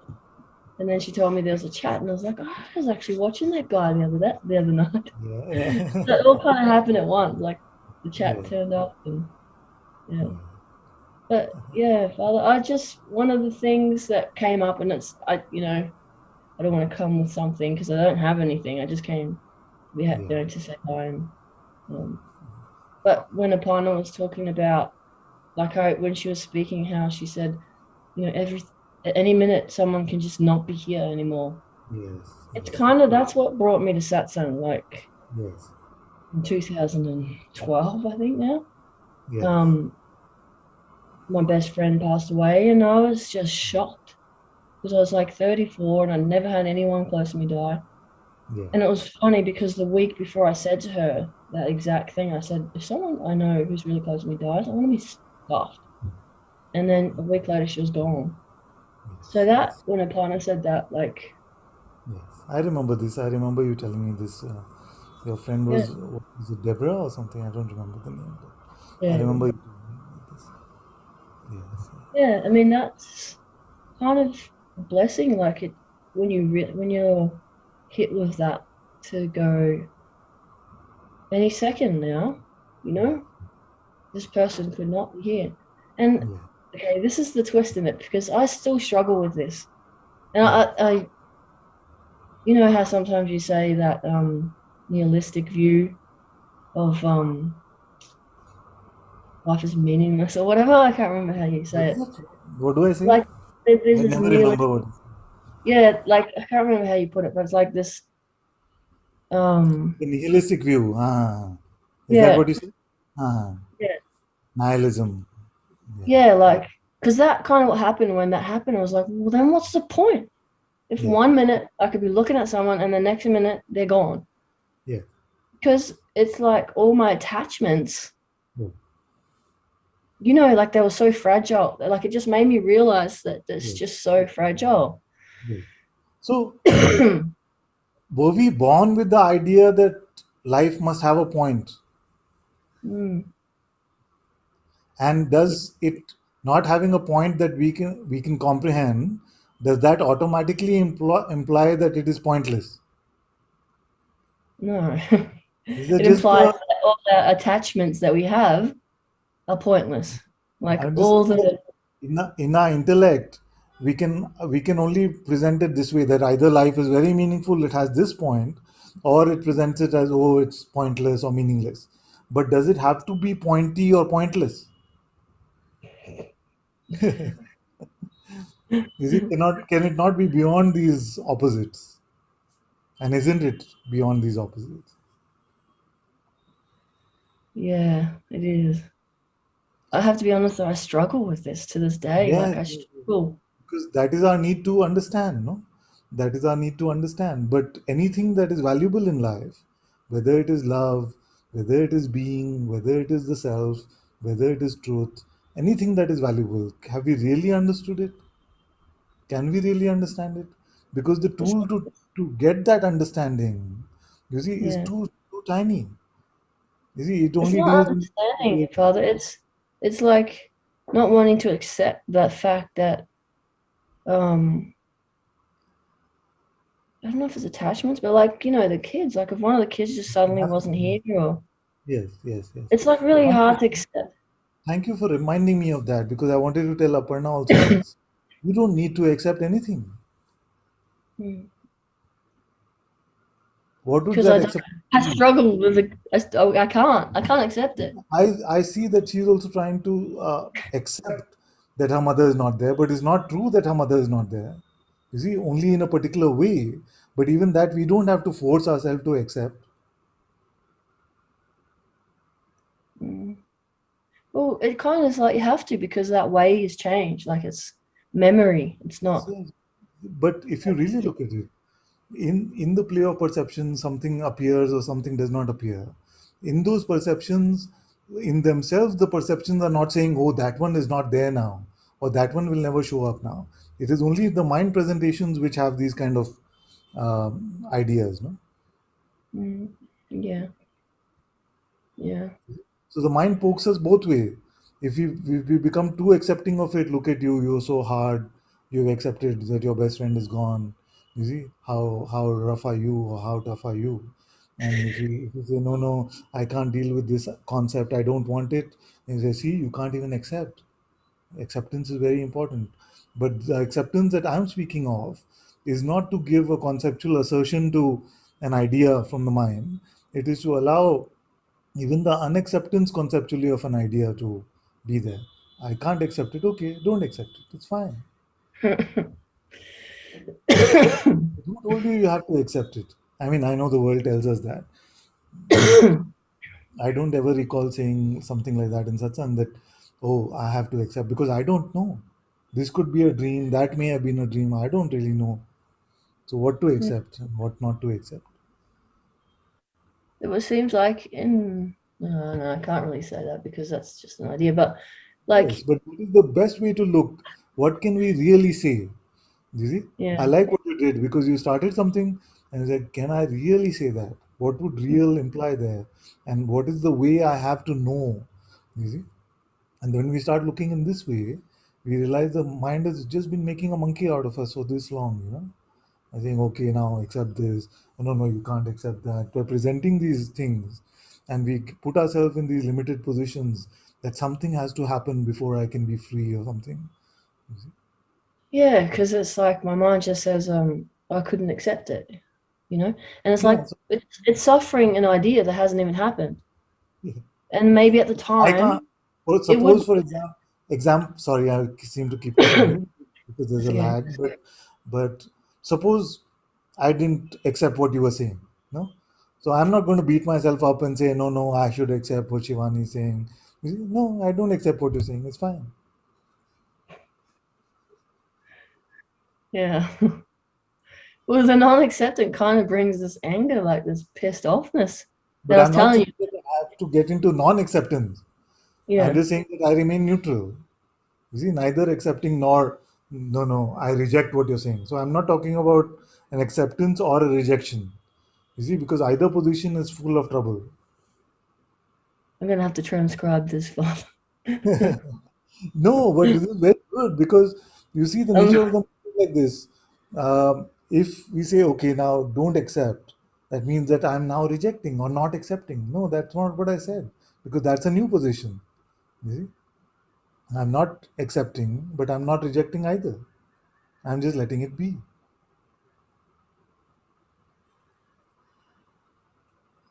Yeah. Who said Yeah. that I must take a position about something that shows up in life? Well, emotionally, you would take a position, you know? Oh, emotion Like, is fine, but emotions are not a position, because emotions they come, sometimes they seem to linger and they pass, you see, and maybe they come again. That's fine, you see, mm, but they are not proposing ideas. They just experience as perception. mm, yeah. It So, is the idea that comes as an overlay on top of the emotion, which says this emotion should not come, this means you're still attached, or this means you need to get more detached. All this is the narrative that the emotion doesn't carry. The mm, emotion is a pure appearance like a cloud. You see, it is the mind's interpretation. Oh, dark cloud means bad news, light cloud means good news. You see, we can make these smoke signals out of anything. yeah. Yeah. Yeah, because I'm kind of suffering the idea, you know, of it. Of course.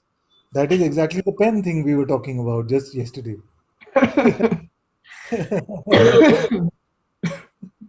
Yeah, it's like I'm angry all the time, I'm pissed off, or not all the time, you know, just when I get into this play. You see, but Um, good to identify that it's just with the idea. mm, So don't pick up the pen. Or if you picked it up, then drop it. yeah, yeah, I'm struggling a bit further to drop it. I don't know why. because because many times we struggle because a better pen is not being presented to us. Mm, You see? Like we're usually willing to drop the branch that we are holding if a better branch is offered. But because it is what is offered to the mind seems like nothing, you see, then it can feel like, but what do I hold then? mm, What can I truly say? But the thing is, what we are taking to be true is not true, and we see that by now. oh, uh, Okay, tell me exactly, like, spell it out for me what you're struggling with.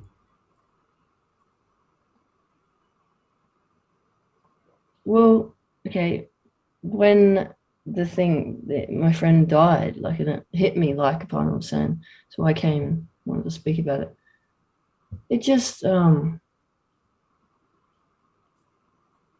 It just kind of made me afraid to live in a way, because like any moment anything could happen, any moment. It's like kind of being on edge, like every split second. It's like it's like walking through life Yeah, waiting for something to jump out and, yeah. you know, How attack. do you know? How do you know that this report is true? Well, okay, sometimes, not all the time, but like sometimes when okay, let's narrow it down, because that was probably pretty broad. Occasionally, like I'll have this mindset, it'll go into, you know, and it gets really stuck in it, like, Yeah, you know, yeah, I start freaking out, I start panicking, like yeah. maybe for half a day, maybe for a day, maybe for a week. Okay. So last week, I end up in hospital, father, with panic attacks because of things like this. the week that just went past, Yeah, how many moments did you struggle with this? the week that just went past. Tell me authoritatively. How many uh moments did you struggle with this? Probably one. One moment, and how many moments are there in a week? Yeah, trillions. You see, I would like to have struggles like this. It's only one in a trillion. That's freer than the masters. Yeah. That's what I'm questioning, the narrative and whether it truly depicts our life in an accurate fashion. No, it happens. From time to time, and it's fine to happen from time to time, because as long as it doesn't take 999,000 out of the million, it's okay. Yeah. Yeah. I just have a visit to the hospital. They know me down there one time. Yeah, we know you in the hospital as well. Yeah. One of the few who's attended satsang from the hospital. Yeah. Okay. Well, she just said it and I could so relate. I was like, Yeah. and that's not really even what it came to talk about. It just popped up and I was like, you know, I feel like I won't impose this on you because you'll beat me up, but I'd be happy if you transcribe at least a part of what we spoke. yeah, I will. Good, good. I've forgotten how to do that. How do I do that again? We'll help you. We'll help you Yeah. after this. Okay. How is But I'm- everything? How is Mick and the kids? Everything is good? yeah, everything's good. I've been a bit crook. Got a virus, but You've been a crook? yeah, I got a virus, but it's not COVID.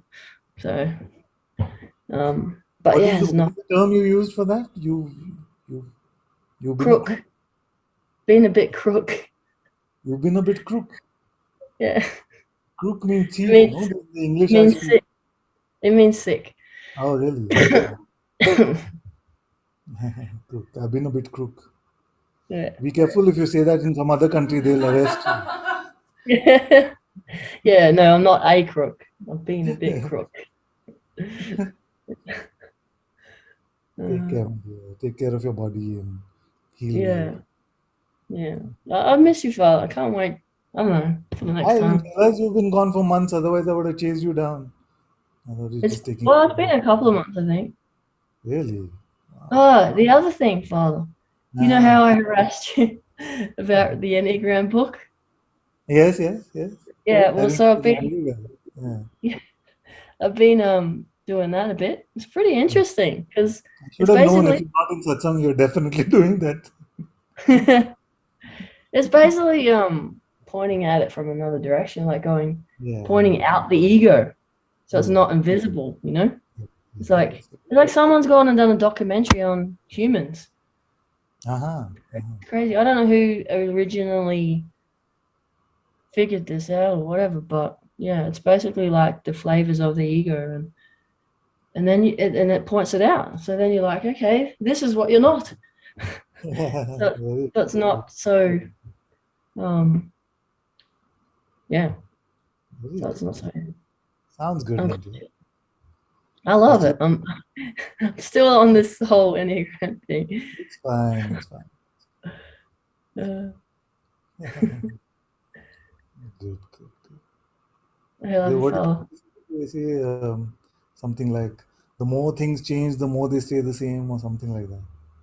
Who says this?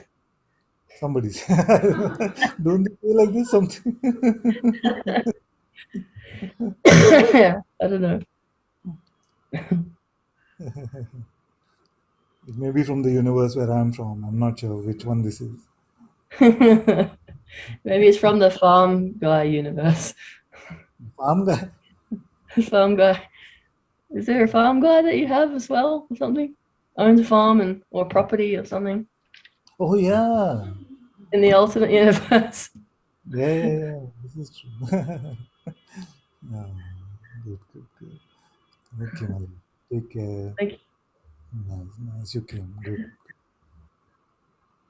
Okay, let's go to Sylvia. Hello. Hello, my dear. I don't know what to say to you, but I felt to show up Yes. and maybe something come. Um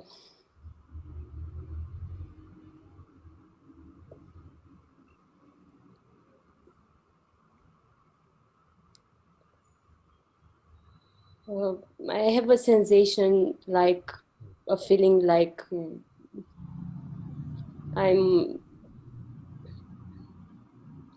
it's enough like this because I'm always about me, even in satsang with you. And Yeah. I just want to expose this. And Yes. Yes. So you're experiencing a sensation or just an idea. What is happening? Can you zero in on it a bit more?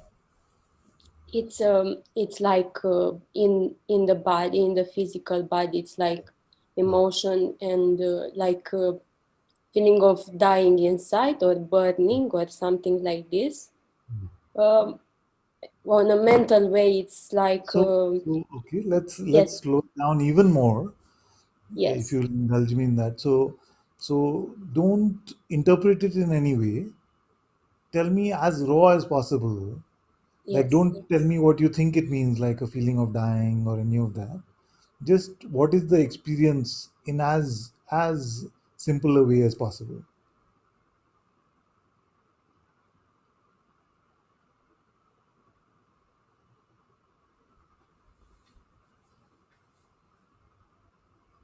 In a deeper way, I can't see nothing. I can't say something. It's not Yes, yes, affecting. yes. But we don't even have to say that. Just stay with it, whatever you're perceiving. Just stay with it in this pure perception, without the need to conclude something out of it, because our conclusion can be very far from what it is. You see? You see? And one trick in life is, in there is nothing as healing as pure perception. You see?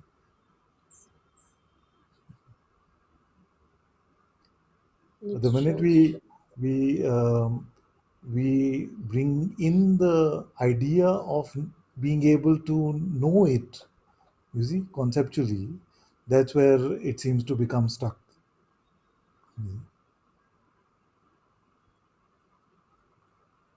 Can you truly tell me what it means, whatever the sensation may be? Can you truly tell me? No, it's just Does it feel some. better? This is maybe the most important question today, for everyone.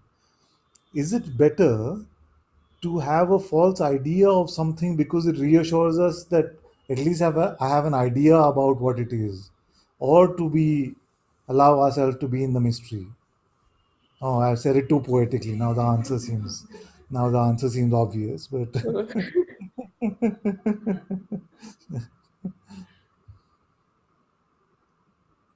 but the invitation from the mind is always like this. It presents a proposal to us, and somewhere it can we have got used to taking it to be true, because the alternate seems too open, it seems too broad, and it seems too fearful to not know. You see, but I am inviting you into that mystery. I'm inviting you into that mystery, because you'll find that all that we thought we knew was not even the surface of what is true, not even the surface level mask of what is true.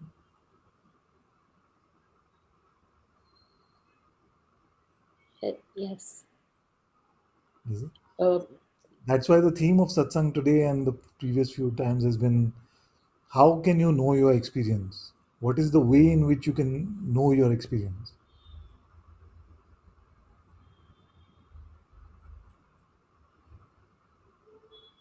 you can And say that you. I realize that for many of you, this can seem like a completely absurd sort of question, and you allow it to be absurd. It's okay, don't bother with it. But for some of you, it'll meet somewhere, and you'll be open to contemplating something like this. Like, I have a narrative about what my life is like, or what my day is like, or what my last 1 hour is like. You see, I can never have a narrative about right now anyway. But on what basis can I conclude that that narrative is accurate or true?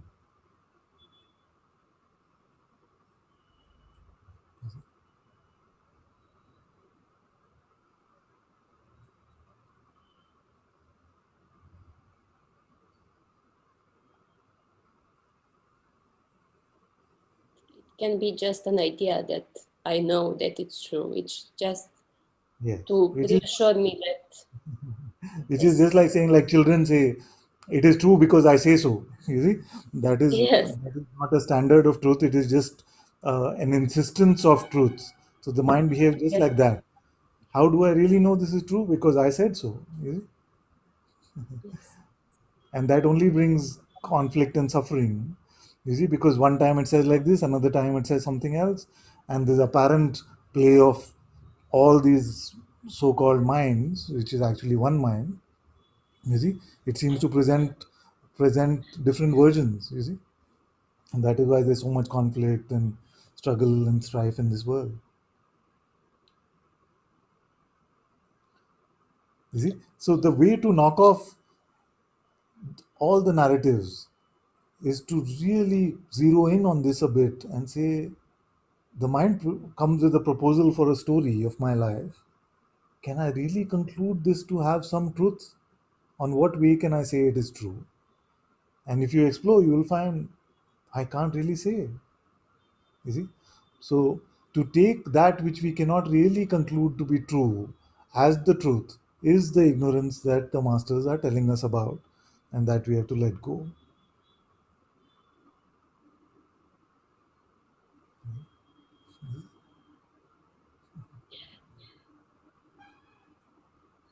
even uh, I am the body, or this person is ignorance, it's arrogance. But something, You cannot solve it there, my dear. You cannot solve it there. Where you're trying to solve it is no resolution there. You see? Because we keep hoping that I'll be able to conclude something about what is with some finality, but it just doesn't happen because the instrument is too small, as I've been saying. So you can, in satsang, we can negate or deconstruct all these conclusions that we can come to, but we cannot constructively give you the truth mentally.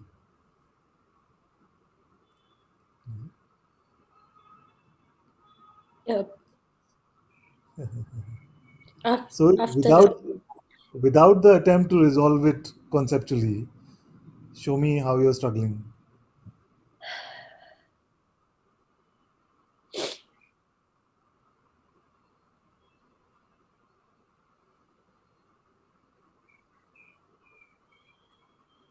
it's just on surface, all this struggling or Yes. emotional. Do you really know that? No, Not even that, isn't it? Although it is the words of satsang. something it's waiting to experience that I really know that. Do you But really know that? Do you really know even that?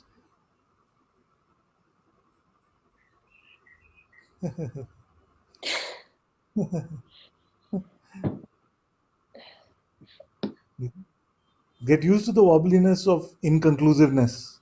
It can feel a bit wobbly. Because, like, oh, now this is happening. Something is waiting for. No, it's not. Do we really know that? No, you see? Like, you feel, but then what? But then what? You see? And, what's happening is I'm dealing with the wobbliness of not knowing. You see? But do we really know that? You see? Even that. Gone. You see?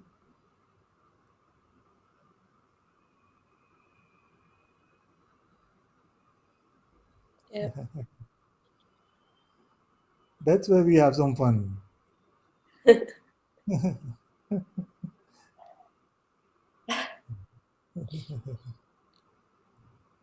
uh, Yes.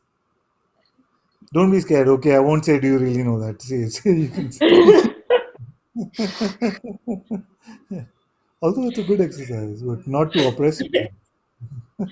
yes, it's good because ego is uh, reconstructing itself, and I Okay, I identify lied. with it. Do you really know that? Sorry.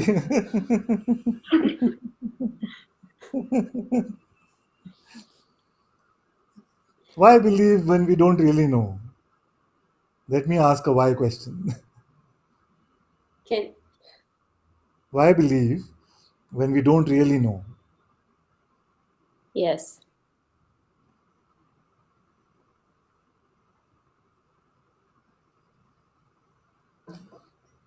And you can see like the alternate, because the alternative is nothingness, is emptiness. You see, and that emptiness is carried to the mind. But even this is nonsense because I can't really say that. But provisionally, it's okay.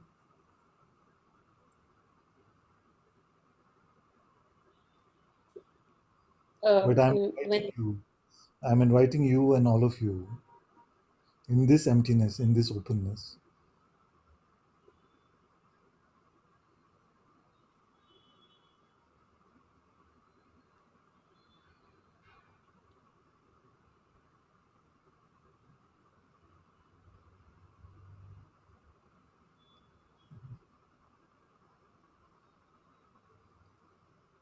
You see? Our life is immense. It's more than a 4D movie. There's so much beyond what our limited memory can fathom. You see, but the mind's version of our life is so meager. It's so tiny compared to the magnificence of your life. You see, and there's no valid reason except to be able to suffer. You see, to accept the story of the mind. What else will you lose? You see, what else will you lose? If you lose all interpretations about what is, except the ability to storify and to suffer because of our story, what else do we lose? control, Where's the control? Where's the control that we can lose? You're right. You're right. The fear is about losing control, about losing control over this life. Like Guruji said, he had a fear that he'll become a hunchback beggar on the streets of Brixton, like Quasimodo. You see, this is the fear that what will happen to me, what will happen to my life. You see? But if you really look, what are we controlling right now? In what way are we controlling it? Does that one even exist? The one who has some apparent control?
Very good. Very good. Very good.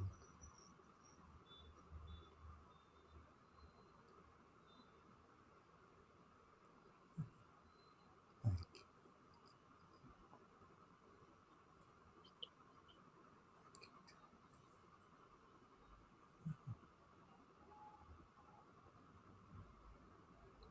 Good. Okay, we can go to Amol, then Madalena and Edgar. So let's go to Amol first. Anandaji, namaskar. Namaste, my dear. Good to see you here. I've been there a couple of times at your place. Yes, yes, yes. Exactly. Are you back with face to face there, or it's still restricted? Yeah, it's restricted till the numbers get a bit better. Only those who have taken and who are living in this building, and they're not venturing outside, they can come. But Thank you, hopefully Anand. it'll ease up. It'll ease up soon. Thank you, Anantaji. I mean, your instance or moments from satsang keeps on repeating. And see, if I would like to my current state or going like many times you said it's like this, right? As Yes. simple as it or easier than it. Yeah. And then when I try to stay awake again in my words or aware, yeah, wherever there are even a slightest of efforts, I'm trying to drop it. And suddenly it feels like there is nothing to hold to. Yes. Right? But I know it's all I have to continue with that as long as I can or as much as I can throughout the day. So sometime Anandaji, I feel about, there's once a statement Modi made for Manmohan that he has an art of taking bath in a shower wearing a raincoat. So that's what I felt, that even when you were talking for years or months or hours, there are only few drops falling on me. Am I wearing that raincoat? I like that metaphor. I like the metaphor. Yeah. So is it an intellectual level that is in between, or what is stopping? What are the You've identified it. resistance? What is stopping it? You've identified it. It is the need or the habit that we have cultivated to try and intellectually fathom the unfathomable. You've identified it well. It's fine. Once you see that, then it's good because you've identified the root of the ignorance. Yeah, Anantaji, sometimes the feeling comes as if time is running out. Right? From what I don't know, but still, it's like it's fear. That is a fear, like nothing happening, or what next, or what something. But I know you will come up with this answer. And that's the basic one. But I will just say thank you. Okay, let me give you a more reassuring answer. Bhagwan used this metaphor at one time. He said, when you get on the train, you see, you don't go every minute to the train engine driver and say, are we there yet? Where are we getting there? Are we going in the right direction? Are we going to get there? You see? So if you boarded the Guru train, then he will take care of it. Don't worry. We'll not run out of time. That is awesome. Yeah. Thank you. I'll keep that with me till next satsang, Anant. Oh, yes. You can keep it longer also. Yeah, as you said last time also, after a couple of hours of your satsang, you come out and, okay, so what you said, like, so what can I take away? Nothing. It's like you're clean. It's same here. I hear these words as they come out of this mouth, but it's just like hearing somebody else. After 10 minutes, I have no idea, and somebody says, you said this. And I'm like, okay, is it? But few things, of course, I remember. Yeah, I remember. But mostly it's all forgotten. Like I read a transcript and many times I'll just look at it and say, this is pretty good stuff. And then I read the name at the bottom, it says Ananta. I'm like, what? I don't remember saying all this. Yeah. So Ananta, also one experience in daytimes, at least, I know what's going on. I can watch, I can slow down, I can give up, let go. But it just take revenge in my dreams. It's like coming back with full force. Yes. It happens. It happens like that for a bit. It's okay. And Dream Ananta will also come. Is this the real or a dream one? That we cannot say. As you like. No. No, it's wonderful. Thank you, Ananta.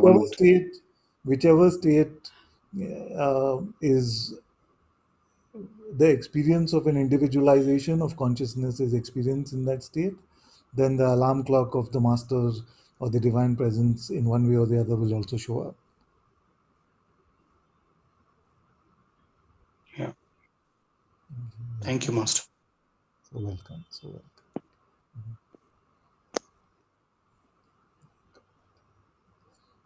Okay, let's go to Madalena.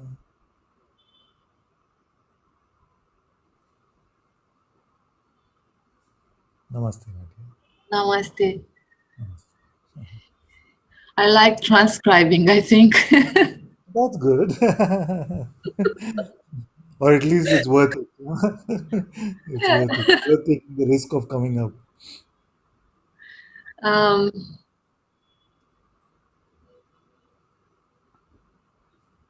what came up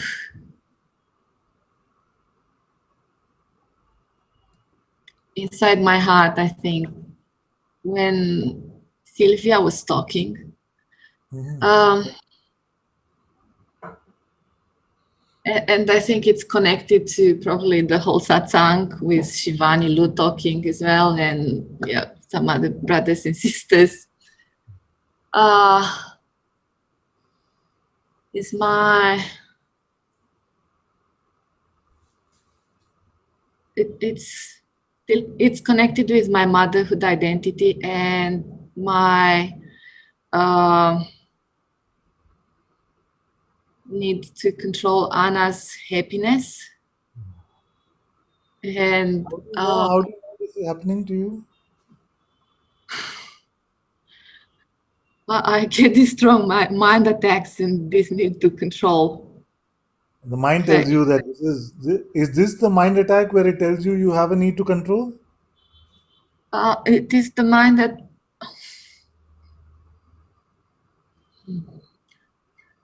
that is the mind attack, but this is not. Where you are able to conclude, where you are able to conclude about yourself that you have a need to control.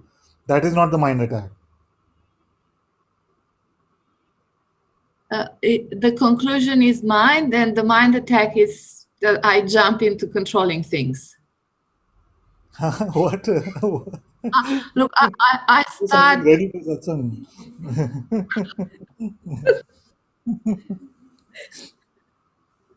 Okay, maybe I'll describe step by step in simple words.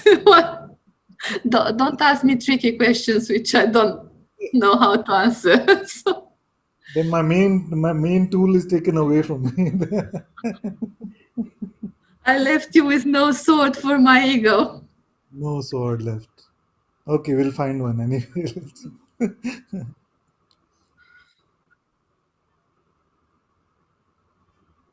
Okay. When Anna is crying, I have a story in my head and the belief that she's suffering and I have to rescue her. And then I start building a whole story around that. I do realize that I cling on my thoughts, so sometimes I'm able to get out of there. Self-inquiry doesn't get me too far. And when she cries, I can't stay still. My body goes to rescue her. So okay, I understand. it's involuntary. Okay. Well, I just have one simple question about this, which is that with what tool can we confirm that this is really true?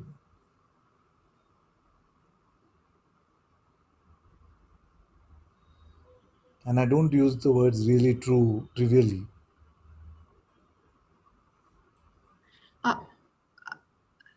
I think the primary question is with how can we confirm that is Anna really suffering? No, that's okay. We'll get to that in a moment. But what I'm asking is, you say that this is what happens. You see, with what tool can you conclude that this is what really happens?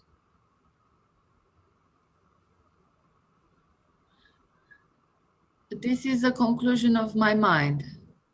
Okay. And what have we learned about the mind so far? That is not true. Okay. Then now what are we going to do about it? Still take it.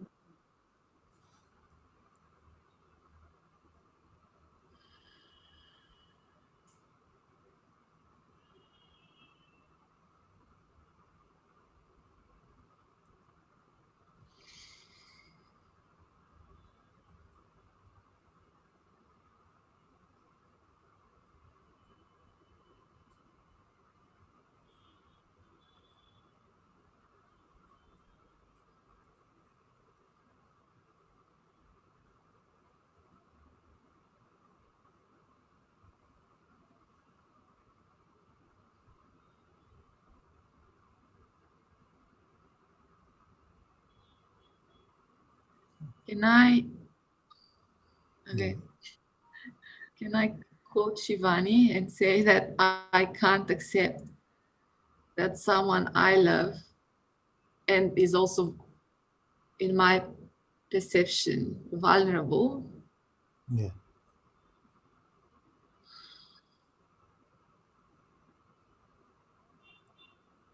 suffer or go away? That You know that you know that Shivani is tougher than me.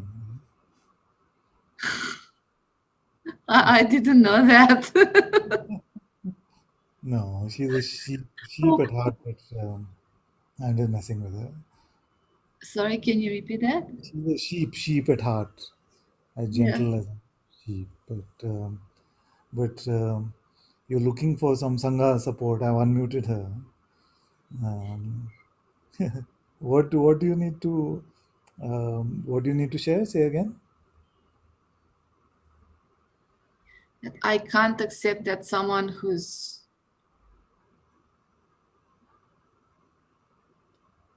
so close to my heart, like my children. Yeah, but where is this acceptance police that is saying you have to accept this and you have to accept that? Can't accept it, don't accept. I suffer. Then what do you enjoy more, the non-acceptance or the suffering? Oh,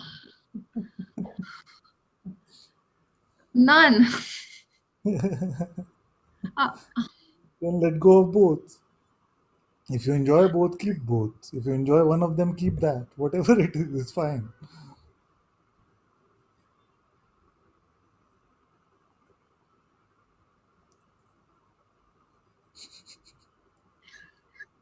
Shivani, give me a hand This here. is going You're to a be a mother. fun transcript. This is going to be a fun transcript for you to do. Oh, One thing I want to tell everyone is that to be in satsang means we are not going to be so linear about things, you see, because the mind is very linear, logical, straight. We're going to be all circular about everything, you see, and it'll irritate the mind, it'll frustrate the mind, it'll make you angry, it'll do all of those things. But it's very important to snap back from this linearity, you see, because if you're attached to this linearity of very limited sort of thinking, then the truth is far, far, far out from that stuff. that hurts more than the previous suffering. So, okay. Who said I can't give you a new branch to hold on to? It's getting hot in here. Taking off a shawl.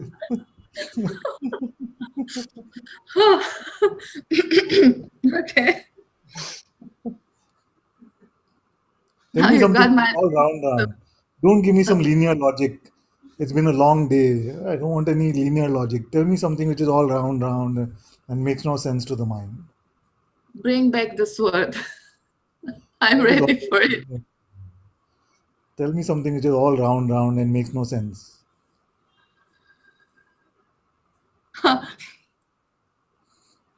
I'm a monkey with no mind. Yes, may it be so. May it be so. Oh.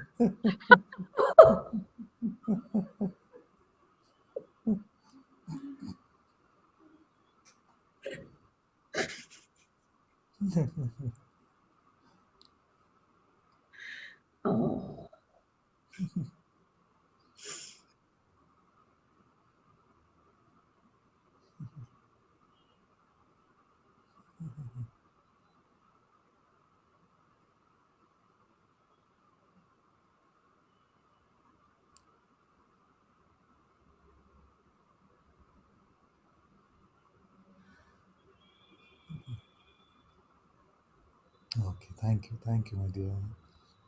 At your feet and in your love is beautiful. Thank you. Thank you. Okay, we have Devika. Hello, my dear. Good to see you. Ginger needs to go outside. Namaste, Father. How are Namaste, you my dear. doing? Happy to see you after. We haven't met like this, no? We only met in the park in Indiana. Yes, yes, yes. Yeah. Yeah, this time is great for it works perfectly Oh, good. for Chicago time. So thank you so much. Nice. But my son never used to take my phone calls at this time. 6:30 in the morning. He's too young. Too early for him. Did he do well last year with the COVID and everything? He was fine. He spent most of last year here in India anyway, so Oh, all his okay. classes have been online. He went for the last Okay. semester. He spent there and came back. So Okay. yeah, it's been good. Great. Wonderful. Father, I was reading some knowledge, and I came across the statement from Ramana Maharshi that body itself is a thought, and by your grace, by Muji Baba's grace, I see that the ego, the small I, is like a vestige organ. But I cannot, and I don't understand how body is a thought, because I really feel it. And I feel it, and it has always troubled me with one thing or the other. Yeah. So some problem or the other keeps on coming, and it seems so real, especially when there is discomfort or pain. So am I thinking this into reality? And also, I just heard you ask, how do you know your experience? Yeah. So how do I reconcile body as the experience? It's very hard to reconcile the body aspect. Yes. Very good. Very good. Very good. So I'll I'll give you a simpler answer first for the terminology aspect of it. So in India, especially, you would have noticed, especially in Vedanta and things like that, that they sometimes make a differentiation between big mind and small mind. You see, Yes. and so the small mind is what we usually refer to as the mind. What we call the Yes. mind is usually just the small mind. Now, what is the Yes. big mind? Sometimes in some ways of speaking, the big mind is the consciousness itself, and therefore, Yes. and ultimately, even that is a coming and going. You see, ultimately, Yes. even our sense of being comes and goes Yes. for that reality which we are. So sometimes sages used to use the term big mind. So if you take consciousness in that representation as a big mind, then everything that appears within consciousness on the screen of consciousness could also be called a thought. You see? So then that way you could say it's a thought. So the definition of or how they're using thought is different in that representation. Whereas we use thought mostly in satsang to represent the message which comes in language, which has a proposal about what is. You see, we call that a thought. But some have said that every appearance is just a thought, and therefore amplifying its nature of unreality because it also comes and goes. You see, so that in Yes. that way, it's just a thought. So I would not worry so much about that. It's a different way of speaking. You see? But I want to give you a deeper answer and see where we can meet on that. You see, you Uh-huh. said uh, that how do I see that the body is just a thought? Because I experience the sensations and I see that there is a body, you see, but the sensation Yes. is not really body. The body is a thought that we are applying on top of the sensation.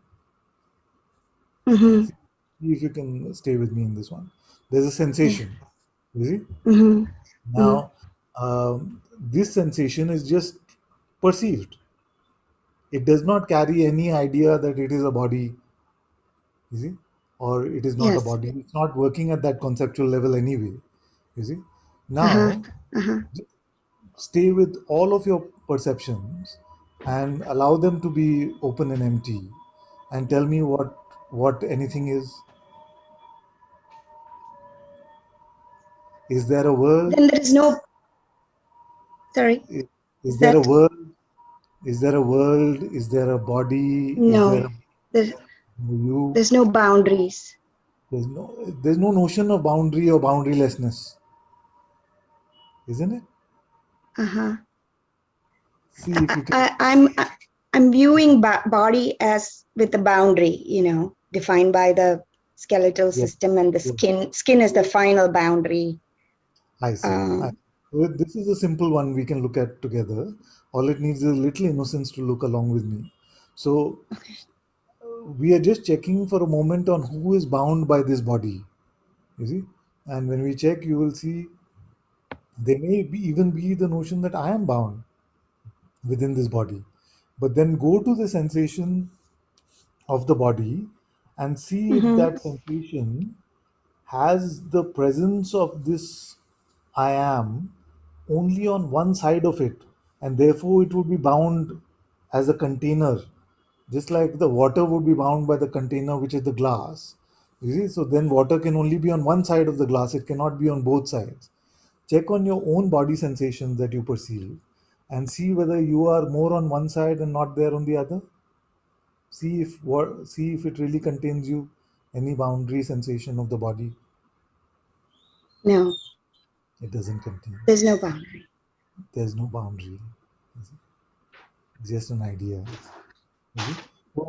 So in that idea, because every label, every word carries a baggage around it, you see. So inherently, this idea of body carries the notion of me being contained in that body. Mm-hmm. You see, Mm-hmm. carries the baggage of these ideas about the body, about beauty, about being a container, about aging. All these gravitate around the central idea of body. You see, Yes, yes, yes. and if you don't label it that way, then all these start to crumble. You see, who is aging? What is aging? Who is man or woman? Who is separate from who? What defines the boundary? You see, all those start to crumble. You'll see the trick of labels, just what seem like very innocent labels, actually can be Mm. very limiting. This is a simple label Yes, body. You see, there's so many notions that hang around with it.